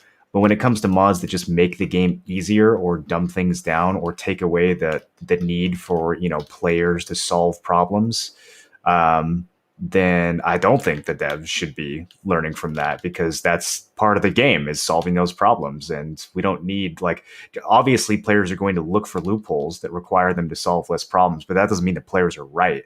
The game needs problems to solve, or else it ceases to be a game. Yeah, that's a very good point, honestly. I guess I don't like mods. Yeah, I guess mod bad. Mod bad. Very not good, not fun. What do you guys like? Oh, there was something else that happened this week. Oh god, it feels like it's been a month, dude. So much has been happening this week. The politics on this server are wild, man. I'm so tired. Especially since Ethereum swapped, it's been nonstop drama. Yeah. I think that's what makes it fun, though. As soon as you stop having people, as soon as you have people who don't have as soon as there's no drama between companies, stuff like that, that's when the game starts dying, or everyone's one big political faction, and you're just organizing scripted fights that aren't fun. I did want, on the mod thing. I'm sorry, I want to take it back for 1 second. There was actually, I found this thing on Twitter. There was this guy, a couple of my old BDO friends, obviously came from RuneScape and stuff, old school RuneScape. And this guy actually spent years and years on this big project to redo the graphics of old school RuneScape, which sounds like sacrilege, but he actually did a fucking phenomenal job on it. And 2 days, again, worked on it for years, very public about everything, all this kind of stuff. 2 days before it was supposed to launch, they said that it was anybody who used it was going to get banned. And so he started, he reached out to streamer Twitter and all these different things on it. It just absolutely blew up. And they actually ended up integrating it into the game as a standard mod kind of thing, I guess. I don't remember what the solution was, but the solution was it was okay to use, and there was official support for it. So I thought that was something that was really cool. This guy had worked so hard to better the game and put years of effort into it, and then at the 11th hour they go, "Oh no, fuck that," and then they gather all this support for something just to make the game look better, substantially, with like still holding the culture of the game. And so that's a really good example of how mods could be useful, to make a game better. I just wanted to throw that out there. I do. Yeah, I think that's a good example for how mods can better a game. In a game like New World, the way I would see it is like, why don't the developers just make the graphics better, right? Or a game like RuneScape, why don't the developers just do what that guy did? Like, it's obviously that's what they were stating, is that it was in conflict with a project that they had upcoming plans for. But then they push back and they're like, no, it's not. Prove it. What are you working on? Let's see something. Yeah, and then they're like, you know what? I think we'll just go with this one then. It's not working on anything, right? I think they got caught with their pants down, right? They should have been doing something like that. Yeah. And then they didn't. And this guy with like 2 people or himself or something, just knocked it out of the fucking park. And so they were just like, all right, maybe we should just let this happen. How often does that work when the company does a visual update to a game and it doesn't look like ass? Like, have you guys ever played an MMO that's been out for a while? And World of Warcraft did an excellent job keeping their graph. Oh yeah, 100%. Yeah. If you really look at like 2003 or 2004 WoW, and then you play like today's WoW Classic, holds together what it looked like back in the day. And like the graphic changes have been subtle. I remember back in BC, people were really looking for more graphic changes. And then in Wrath of the Lich King, we got a little bit more. They kind of just started inching it out, but over time, so it wasn't like really drastic, but over time it came back looking really good. That was mainly just like higher resolution and maybe some better shadows. Like, they never actually replaced models and stuff like that, did they? I don't know the specifics, but I know that the game looks phenomenally better than when it was first released, but still has that same style and feel. I know they've updated the engine that they have like 2 times. And so that did a lot of wonders. I think some of that is like, sort of like low polygon technology, so to speak, where you have a bad texture, but you blend it in clever ways where the shadows look smooth and like the textures don't look like garbage, even though you're using like basically nothing. I know they did a good job updating the graphics in that game, because I remember launching WoW Classic and thinking, oh, this looks exactly how I remembered it. But there's actually a setting in WoW Classic where you can set it to look how it actually did look in Classic. There's a scale of 1 to 10. Yeah, there's a scale of 1 to 10 for graphic quality. And by default, the game's set to like a 7 or an 8.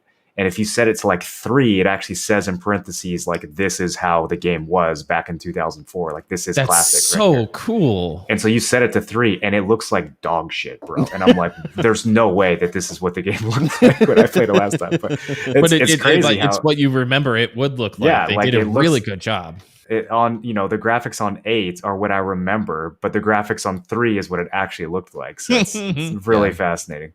What's it called? Age of Empires 2. They did a really good job with their remaster. Diablo 2 Resurrected, I think they did an okay job.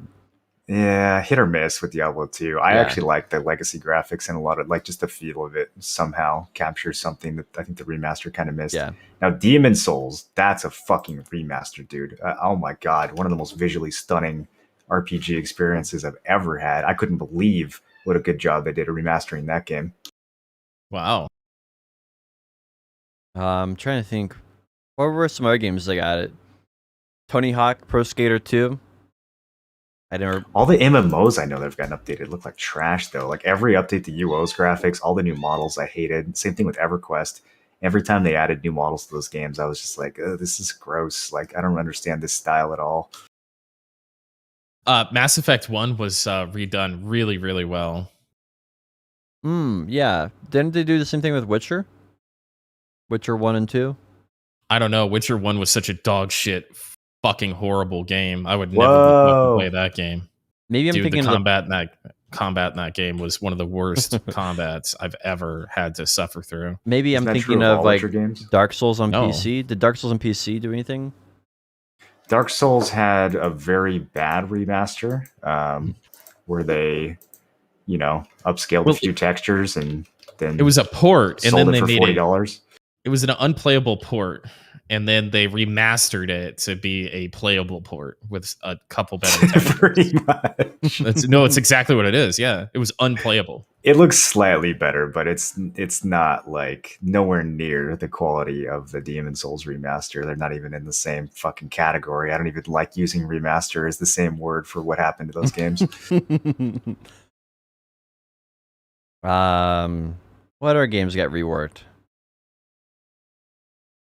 Yeah, I guess When are we gonna get a Bloodborne remastered? Oh my god, dude! I guess like if you like as you mentioned it though, like it, I don't know, maybe half of those turned out to be like average or below average as far as graphic reworks.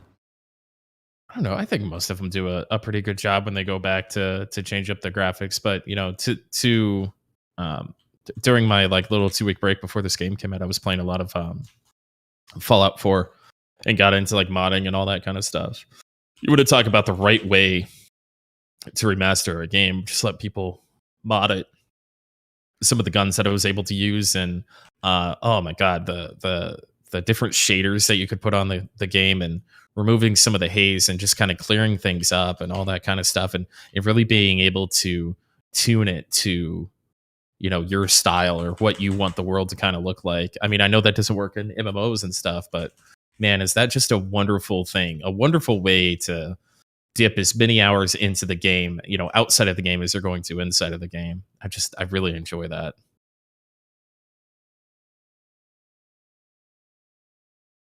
My DNS randomly crashed, so I have like no access to my chat or Discord notes or anything at all. So I have no idea how to fix that. I don't even know what that means. I just can't. DNS? I just can't access websites. Like Name the rest of my server. internet's fine, but I just can't Oh. access any website. Well, I can tell you how to fix that. Maybe off stream. It's not the. I probably have to reset my modem, but yeah, that's just why I was distracted. Nice DNS, idiot. So I noticed oh shit, I should have written it down. I've been writing everything down because I keep forgetting. There was something on Twitter that I saw video game related that I wanted to bring up. A new release?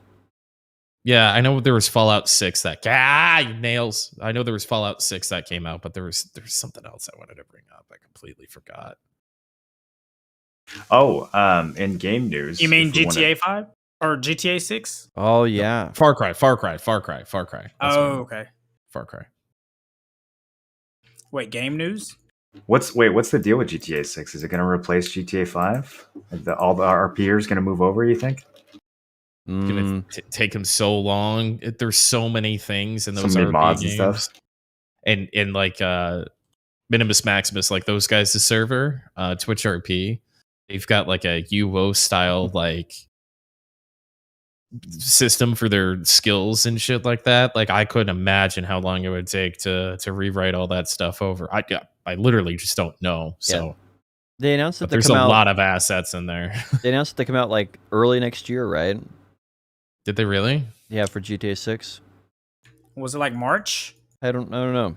I want to say March, but I think it might have been. Yeah, it's early next year anyway. I don't know what the time. It'll be delayed. Due to the new strand of COVID, we want to make sure that we provide you with the highest quality game possible. We Due to don't want to let COVID, down Echo our Strain.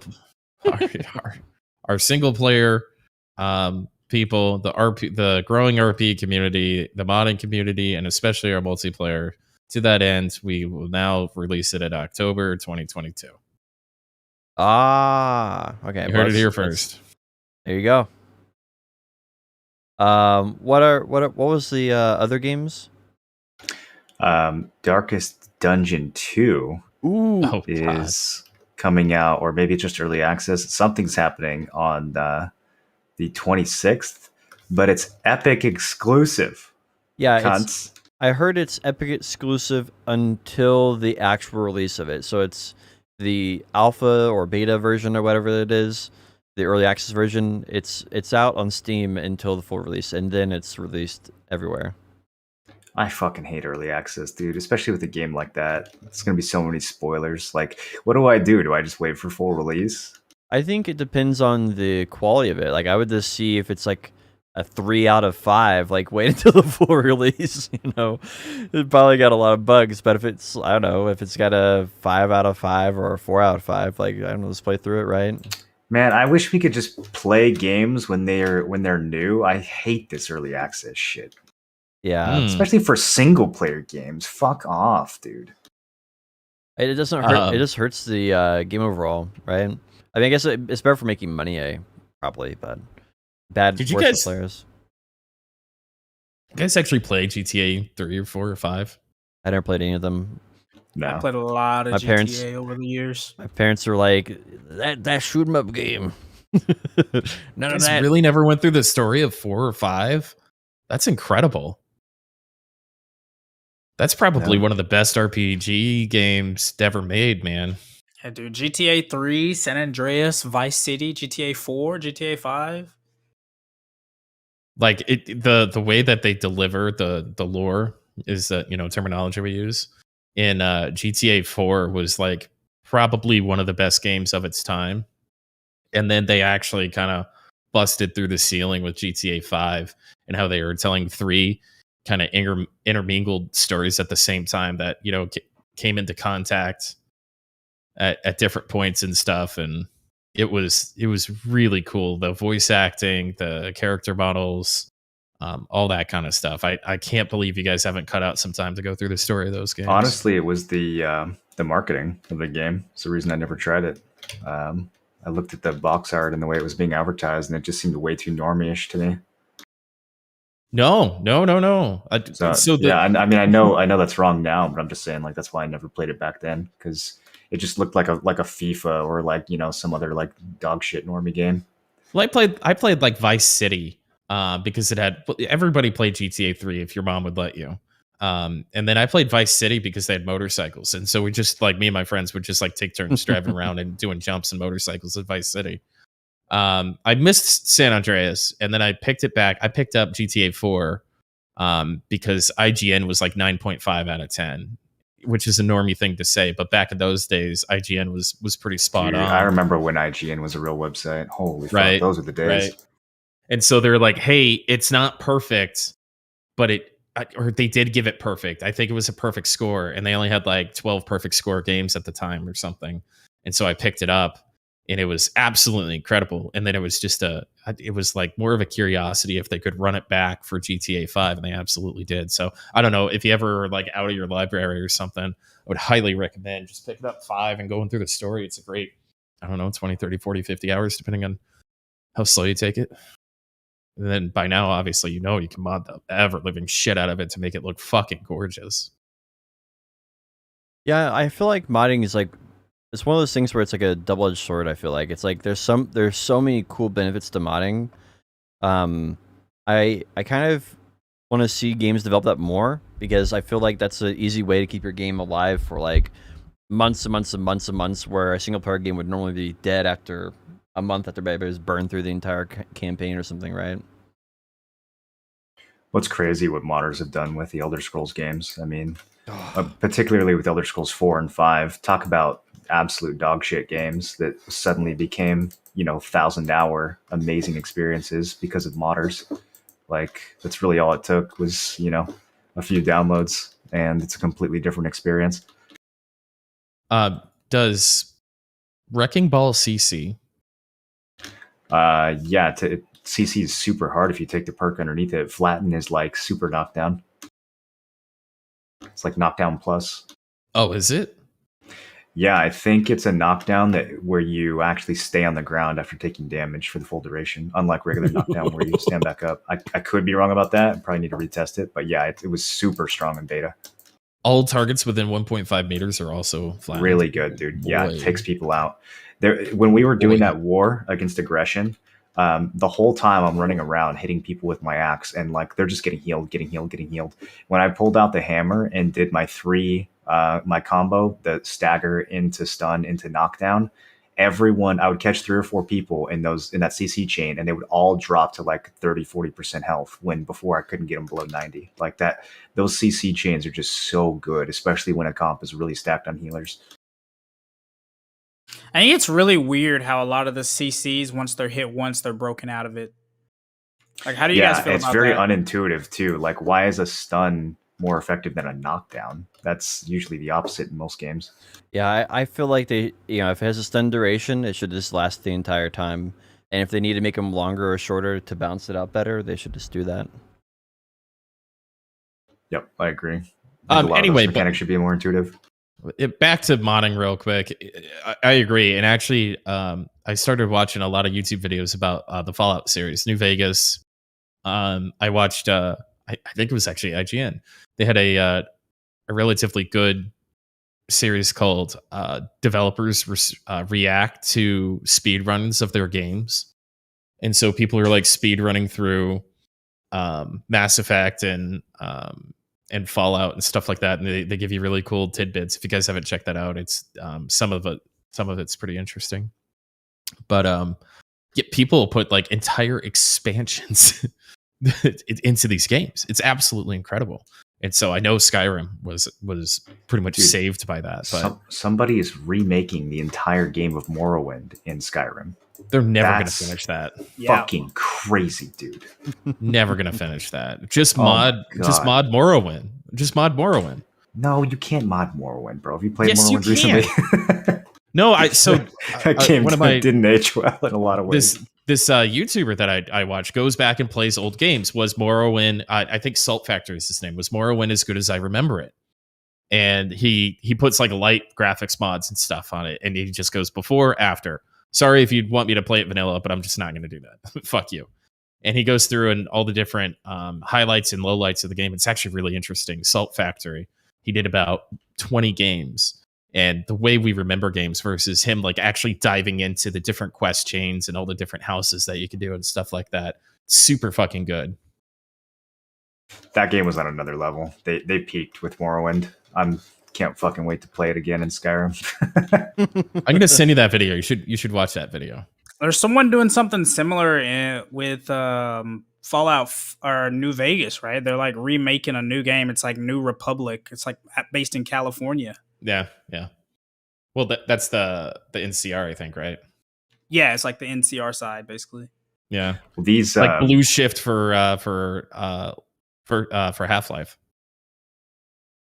Yeah, these Dark Souls Overhaul mods too. It's really is like getting to play Dark Souls 1 all over again. The way that they redo all the boss fights and change up the way you go through levels, like it's super crazy. It is akin to like a full expansion to the game, what some of these modders do. And then, think about it. Counter-Strike was a mod for Half-Life. Really? You didn't know that? I didn't. Yeah, I never knew that. Yeah, dude. Team Fortress, Counter-Strike, those were mods. Dota was a map in Warcraft 3. Dota was a map. Tower defense games literally were created from like Warcraft 3, and then now they're really like tower defense, MOBAs, lots of subgenres. Yeah, MOBAs were completely created from that. Yeah, but Counter-Strike was like they started selling it separately for like $5 or something at like I think 1.3. But I remember in 1999 I had a nice like Pentium or a gigahertz processor. And so my dad was like, we've got to play this game. And he brought home Half-Life and going through that tunnel. And the graphics were insane. It was the hardest fucking video game in the world. But then like I found out, my buddy found out like immediately. He's like, hey, there's like this 5v5 terrorist counter-terrorist thing. We should try this out. And like then 10 years of my life just melted by. Were you a prop hunter? A prop hunter? Yeah, like there was that era where like prop hunt took over YouTube, you know? I don't even know what that is. It was like the game mode from there where it's like all the people could like disguise themselves as some random object throughout the game, and then one person had to go and find everybody and like hit them. Missed all of that. Dude, that's crazy. But I did they had Half-Life 1 deathmatch with a bunch of crazy mods. We would go into low gravity Half-Life 1 death box deathmatch matches and we would load up every hack we could possibly find. And it's probably the most amount of fun I've had in a video game, especially an FPS video game. Through the days. Sorry, reminiscing. Well, that was a good. It's the same thing with Final Fantasy VII, dude. Like I tried to go back and play that game without mods, and it's real crunchy. Like not a game where the graphics really aged well at all. But man, you slap a few mods on FF7, update some of the models, and it completely revitalizes the game. Like because I got the urge to go back and play it again after FF7 remake turned out to be, you know, not like much of a remaster, but an actual remake, like an actual different game. And so, you know, after I played that, I'm like, well, I still do want to just go back and play an updated version of the original FF7. And so, you know, I spent a couple days researching mods and getting a bunch together, and man, it completely changes the experience and like really does modernize it. I played on my phone, and fuck, is it hard? I forgot how hard that game can be. I got like hard 7? stuck. I got like hard Really? stuck on trying to get Red 13 out, man. I was like just kind of going through it and reading all the stories and stuff, and I wasn't paying attention to like my loadout and like the actual combat of the game. You actually have to fucking pay attention. Like ran out of potions. I was like, just thought it'd be a stroll in the park. Thought it was a god gamer, and I'm like, holy fuck! I think I actually have to pay attention to something besides the story, because I was just interested in getting back into the story and stuff like that. I'm like, Yeah, fuck, this is kind of hard. I actually kind of miss that. It feels like games these days cater like way too much to casuals, like because I don't know, they're afraid that a few people will quit like halfway into the game because it's too hard or something. Like that's one of the things in New World that I really kind of miss is like, I feel like there's no point in dodging because you can just heal through all the damage you take. So like, I mean, And also dodging isn't effective.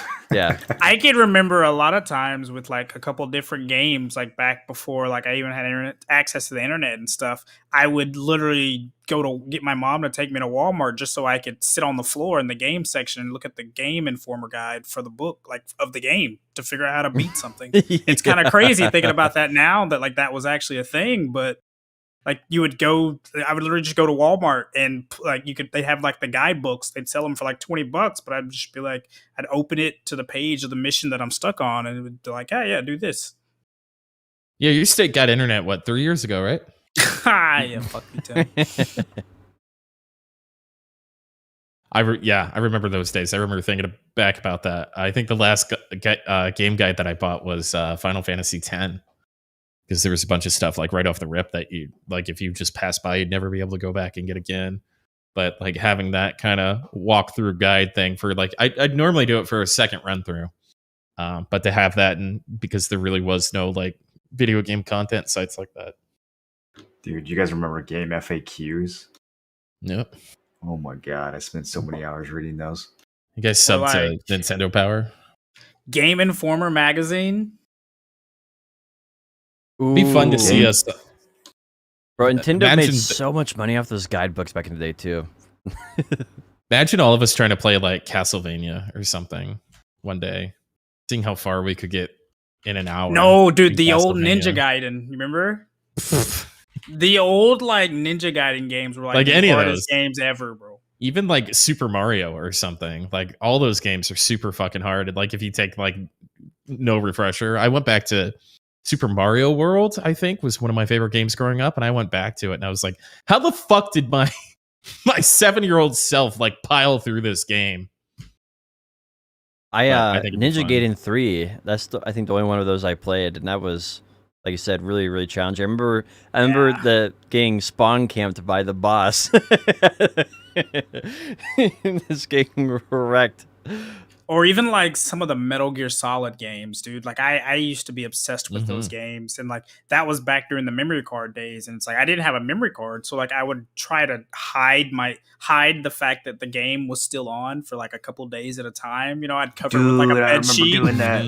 Yeah, dude. I'd like cover it with a bed sheet and pray like, wait, please, while I'm at school, Mom, please don't turn it off. Holy shit. God, dude, now I feel old, and I'm not even crazy old.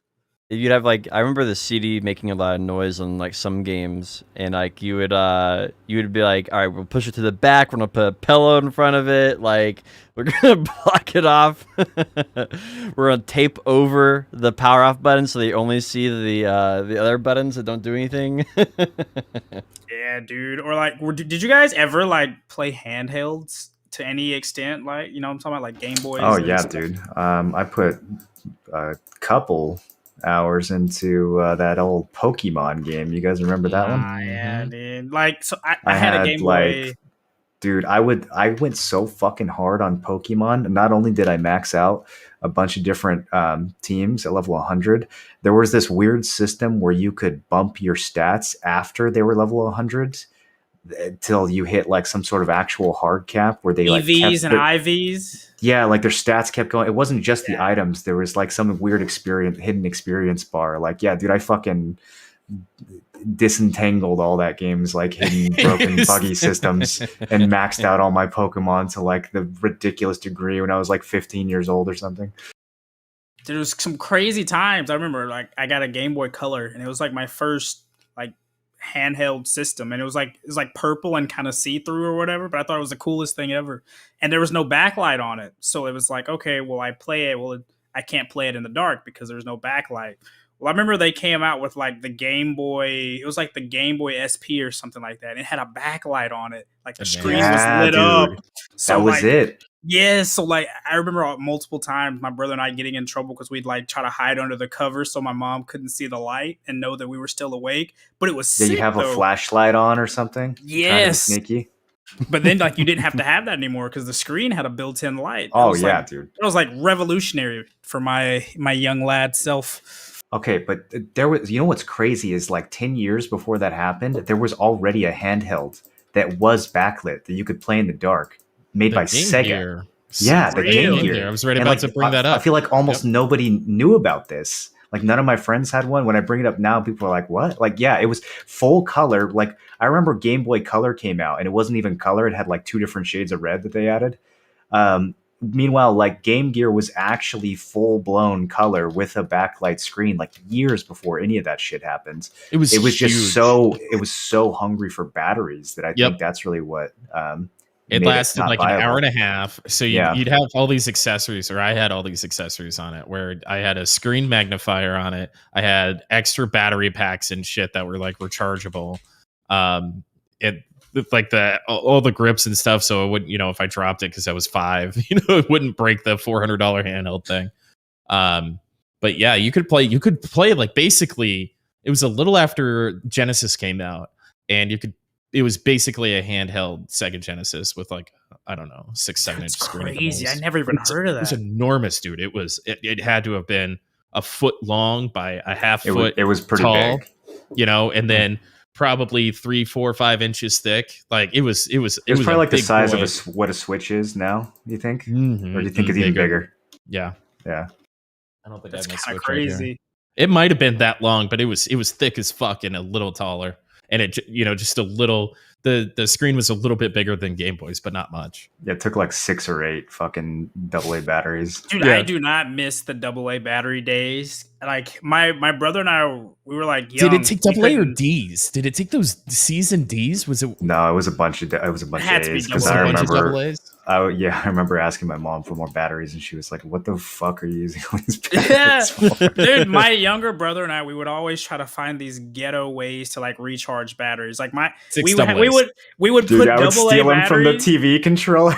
Yes, dude, we put them in the freezer, dude. I don't know who told me that you could put AA's in the freezer and it would recharge them, but like we'd have like 10 AA's lined up in the freezer trying to get some juice out of them. Fuck, I remember rotating batteries, so you'd have like one fully charged battery and one battery you like dead that you like that you used a little bit. Oh yeah, I still do that today. My I'm low on batteries and my thermostat went out of batteries, so I replaced 3 out of the 4 of them. Yep. Everybody's seen my income on Twitch, so don't blame me. And then like it was a game changer because I met this guy in 6th grade, and at his house he had a wall charging unit for AA batteries. And and like I would just I'd give him my batteries at school and he would charge them for me, and that was like a crazy game changer.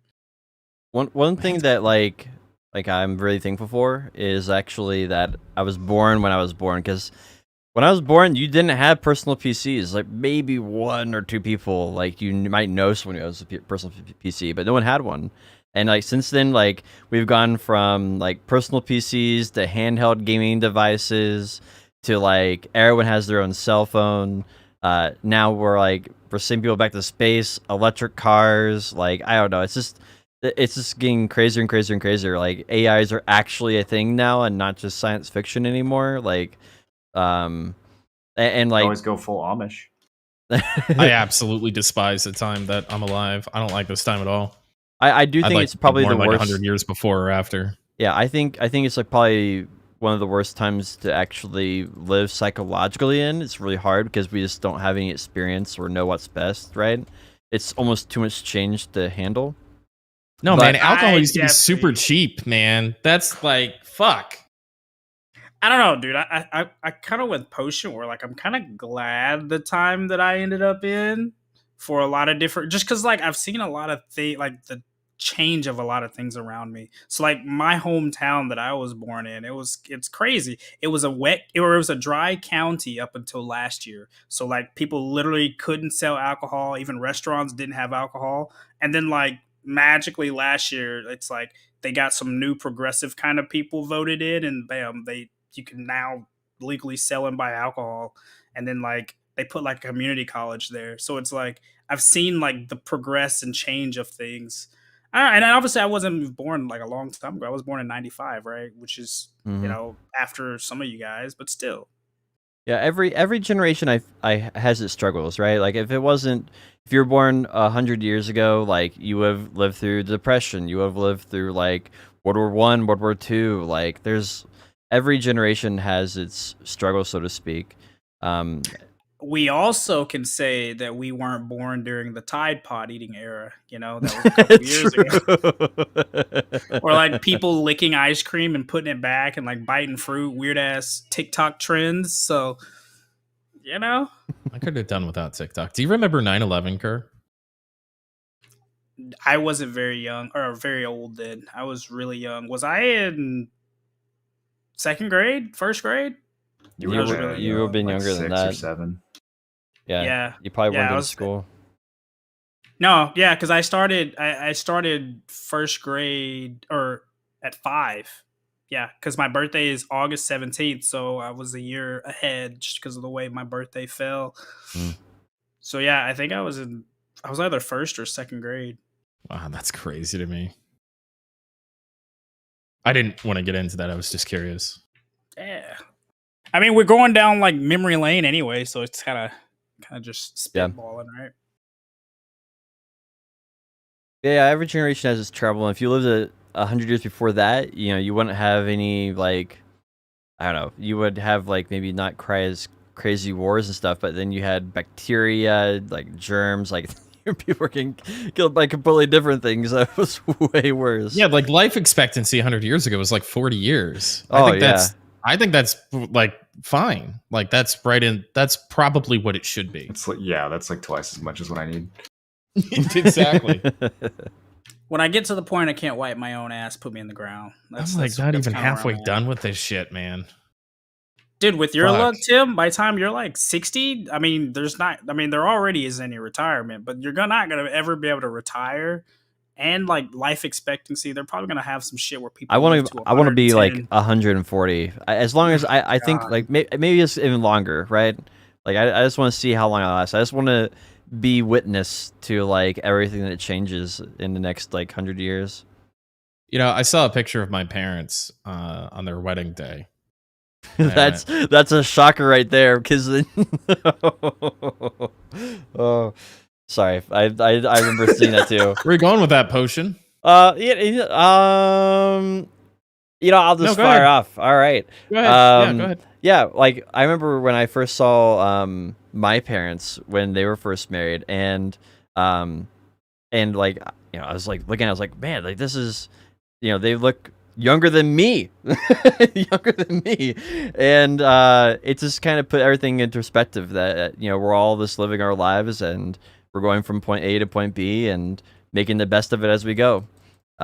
It's also kind of weird to think of like how the socioeconomic dynamics have changed over time, where it's like back then one like a man's income could sustain house, wife, kids, wife stay at home, and like a vacation or two a year without having any kind of like financial stress. Nowadays it's like I'll be lucky if I can buy a house by the time I'm 40, right? It's like it's kind of crazy how things have changed in the last 30, 40 years. I do think the pendulum's starting to swing, though. We had the most people, I think, in history quit their job in 1 month last month. There's labor shortages across a bunch of different industries. Like I do feel like in general, people are kind of like, okay, enough is enough. Time to actually pay some decent wages, like we did back in the day. So I saw a picture of my parents getting married the other day. Tim's like, how did you guys segment into this after I said a picture of my parents? Unemployment. I'm gonna be 40 before I buy a house. I bought a house when I was your age, Kurt. Get your shit together, man. Come on. No, and I didn't have any existential fear or even any feelings about not existing when that was happening. Buy a Coke for a dime at the corner store. So I'm not gonna, when there's pictures that'll be taken after I'm gone, I'm not gonna feel shit about that either. I'm just not worried about it, man. Release me from this flesh prison. I'll tell you what the craziest thing was seeing my grandmother in a bikini when she was young. That was crazy. All right. Yeah, what was crazy about it? Yeah, come on, man. Well, getting old that does some things. Did you know it was your grandmother at the time? You saw the picture? Yeah, I did. But it that's like a catch-22 on that one, just about. But like I was just like, it just puts things in perspective. I think is like I would say it. Also, imagine what I'd be if you really want to have perspective. Take a large dose of psilocybin and then look at pictures of your parents on their wedding day. And then you'll realize that you are your parents and your parents are you and you're also everybody else, and that death is an illusion and life is just a dream and that we're all just one continuous thing. Yeah, that'll realign you. I can't wait to spend a weekend on your couch. Dude, it's going to be fun. I honestly want You're going to be shocked at how much I cry. I want to see I won't be shocked at all. I want to see like have a Tim's perspective on things after the fact, right? I guess this is the way I'll say that. I think that would be an interesting conversation. Mm-hmm. I gotta see Potion on shrooms, dude. Make it happen. Whatever you guys gotta do. I don't think anything would change, to be honest with you. I don't either. I think Potion's on a low dose of shrooms at all times, just latently. It's on a low dose of something. I just belt this way. I don't know. It's just, I think whatever part of your brain activates, I think it's just defaultly on for me. Like, I don't know. It's just, there's no alternative for me. Memory lane. That was something we were talking about. Yeah. So I saw this picture of my grandparents getting married. Oh yeah. Oh yeah. How'd that go? Like terrible. She did it like 7 times. It was ridiculous. What, get married? Yeah. Yeah, 7's too many. I think it was actually 4. But she still when she like 3 years before she died, she still wanted to leave her husband at like 78 or something. Start something new. But like, what the fuck, Grandma?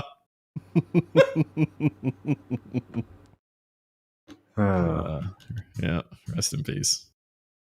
I don't think I really have anything else. I don't really have much either. Playing a bunch of new world. I got to grandstand. I really wanted to grandstand on this episode. Yeah. How's the Siege podcast going? Is that going to be a Saturday thing? Yeah, so it's Saturday night. That could be some good.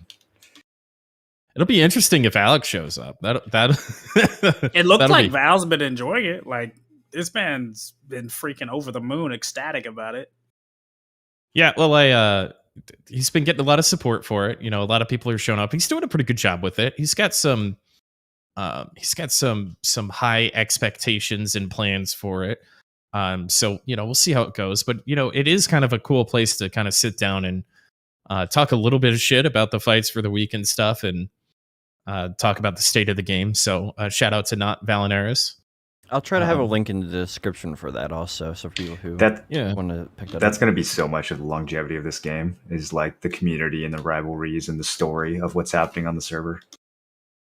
So I think it's 9 p.m. Eastern he gets started on Saturdays, kind of regardless of wars, which brings people in and out. It's you know, he'd have to do it at like midnight since there's no like, you know, off wartime or anything like that.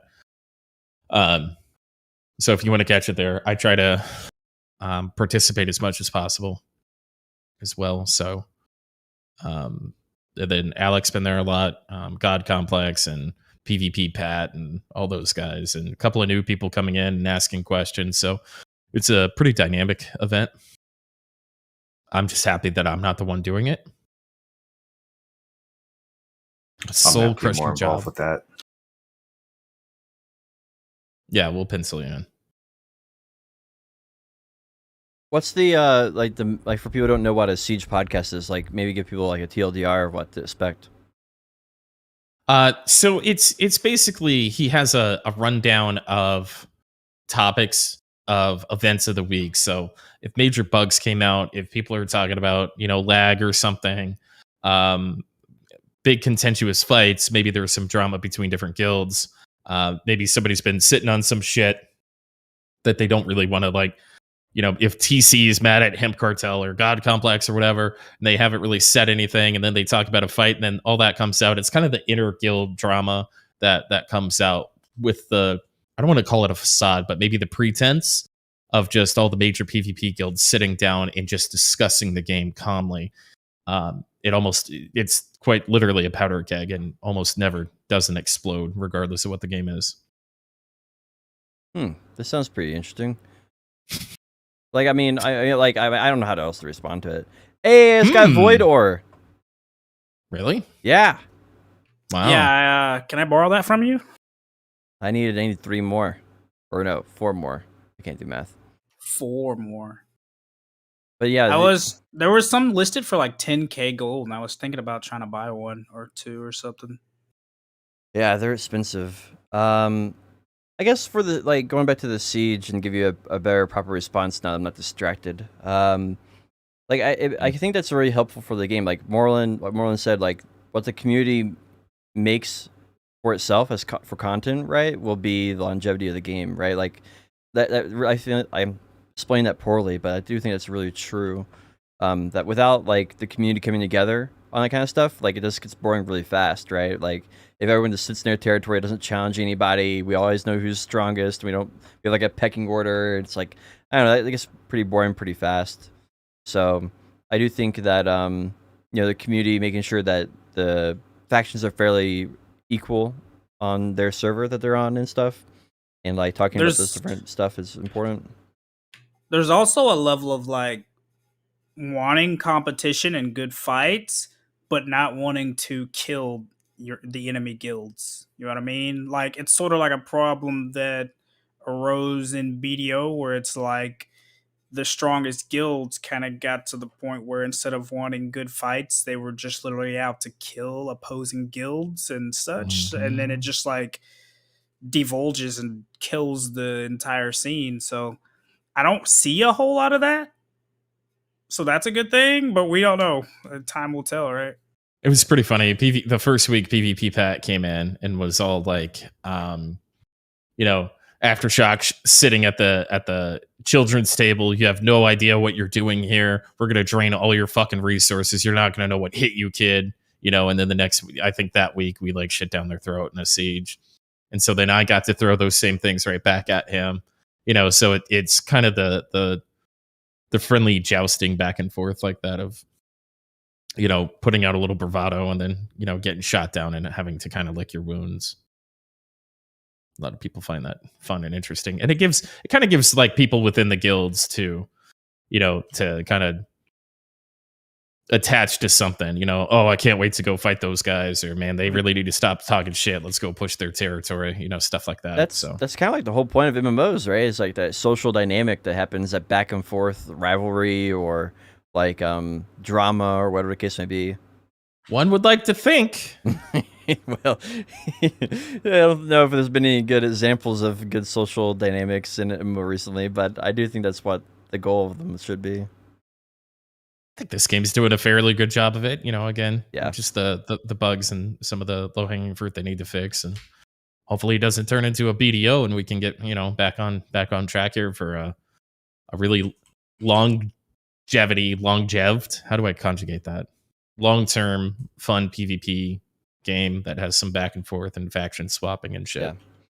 Well, they're obviously making an effort at fixing some of the bugs. Maybe not a good enough effort.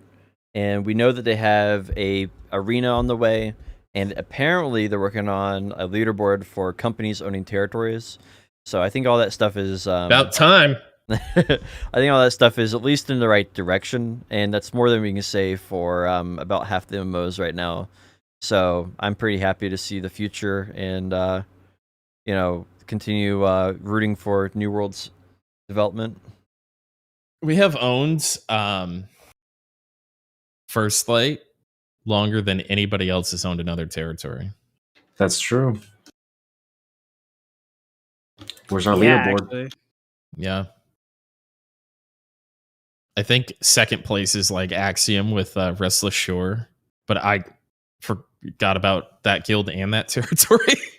But they got it later that night. They've been holding it. They have been holding it. Well, have they gotten sieged yet? No. So I mean, yeah, they've been holding it. Yeah. We got to defend Potion Shop's baby tonight, bro. Like, this man has put so much time and effort into First Light. I really want to figure out what the actual mechanics are around, because right now the wording they have, it's kind of confusing about the influence bar and the bonuses for the losing faction. Like, it seems like the longer you hold a territory, the easier it is, but it's unclear if that's a separate system from if your faction owns more territories in general. So I think a little more clarification there would be good too. Yeah, I know there's a pretty massive underdog bonus. Like, right now we have the least amount, our faction has the least amount of territories. So if we were to go and push Windsward or Everfall or something, it would be much faster than if any of the other two were trying to push a territory per person rate. But we don't really know if it's okay, let's say Green has held Windsward for 12 weeks. Well, now we have a multiplier against that area as well because they've held it for so long. So it's I suspect that it's way more about how long you've had the territory and way less about how many territories your faction owns. I think it's both. It's probably some combination of both, honestly. Yeah. Because we didn't own First Light for very long, but we had the entire map, and 3 people just got 20% chunks. So I think actually if we went and pushed Windsward, if anybody's free later, I think we'd get, when we were doing it before, they may have had that 24-hour protection. There was an invasion coming, and they own 2 more territories than they did when we initially did that, because we lost Morningdale. A good example that we can look at for this is actually teleportation cost. Teleportation costs are based on a base amount. It's also based on weight and distance. So there's 3 different factors that go into your teleportation cost, and there's 3 forts that actually dictate that as well, right? There's one for travel costs. There's one for distance, and then there's one for the actual making everything your weight lower as well. So I think the same thing is probably true for faction reputation. It's probably, like you said, many factors to that. And, one is probably how many territories you control. Another one is probably how long you've owned it. And maybe another one would be how long it's been since your last war, right? Or how popular the faction is, maybe. I don't mind not having the exact information on how it works. I think that's fine. Yeah. The truth is somewhere in that mix, right? If you've got a bunch, it's going to be harder. If If you owned it longer, it's probably harder or easier. Yeah. I think all that's fine. I don't think we need the exact data on that shit. I think the two things that are important for me as a player are like it needs to be fun to push the faction territory stuff, and there needs to be some type of qualification system where you don't have the worst guild in the entire world challenging the best company at the same time. Like I would like to see that, because right now, like, you get a war and then the very next day you have another war again, and then you have another one the next day, and there's no stop to that, so to speak. Well, so I'd like to see there be like a little bit of qualification to that, or maybe a little bit more cost to sink into it. Like if we put a lot of work in the First Light, and if someone can just deck us and then take it from us, it doesn't seem like you should have to put in more work to take it from us if we put in more work to maintain it. We'll get it right back if we lose a potion, I promise. You promise? I promise. What I worries with that God complex? Come on. I think there's no shot that half their roster isn't filled with Ethereum members. They have beef with Ethereum, so we'll see. Time will tell. So but I'm looking forward to the fight tonight at like 10 Eastern. We have 2 wars tonight. We have 2 wars, both at 10:30 Eastern. Both our territories are being sieged. I don't have anything else. That's about it. Yeah, I've got a lot of work to do with Zabian, creating rosters here over the next couple hours before I get started. So stay tuned so you can look at me squint to my side monitor as I build rosters. All right, let's close it out then. Before we close this out, thank you guys for listening. This was episode 54. Just run down everybody real quick. If somebody's got some stuff they want to plug about their channel or content this week, Kerr, what you got going on there? Nothing too special, man. I'm just kind of just floating in between with school and clinical stuff. In terms of BDO, I'm just kind of like at a standstill in between with it. They were just waiting for them to release some more content and things to do, and then just doing New World Sieges whenever that happens. But just kind of playing really passive. That's about it. Mario, what's up with you, man? Hopefully more New World PvP and politics type stuff, and then just solving this game's economy too. I've got a pretty massive spreadsheet up and running now. Going to be testing that over the next few days, seeing if I can actually make a lot of money, and if so, probably start putting out some proper guides for this game. I think it's a little volatile right now, but there's some trends I'm starting to notice, so we should be able to make some pretty good like advanced type content like we used to for BDO. Cool. Potion, how about you, my man? I had an album release this week. So it's out. You can find that on Spotify underneath the name Potion Shop with a space. So I'm happy that's out finally. I have another album in the works. Hopefully having that out before the end of the year. As far as me, my sleep schedule was kind of destroyed this week, and so I just been playing a crap ton of New World. I want to be streaming this next week, so you should be able to expect my streams throughout this following week, and we'll be back on pace. That's about it for me. So for me, I'm just going to be streaming as much New World as humanly possible. I've got a weekend of debauchery, as I like to call it, where I have absolutely no responsibilities. So break out the whiskey and sit yourself down on a big fat chair, because it's back to back 12-hour streams for me. So be sure to hang out and have a good one with me and make fun of all my mistakes and foibles along the way. So lots of New World. I have no intent of playing a different game in any time in the near future. Just a quick little piece of housekeeping. As soon as we close out this episode, we are going to be picking a new time and possibly frequency for the podcast. So stay tuned for that information. We'll put it out just as soon as we can kind of come to a conclusion. But on behalf of Kerr, Moreland TV, Potion Shop TV, I'm Tim Allen 1337. This was episode 54 of Nerds and Words, recorded live Friday at 3 p.m., maybe 3:30 p.m. Eastern. That was 12:30 p.m. Pacific. Once again, we'll be changing the time. We'll see how it goes. Stay tuned for more information. Thank you for listening, and we'll catch you next time.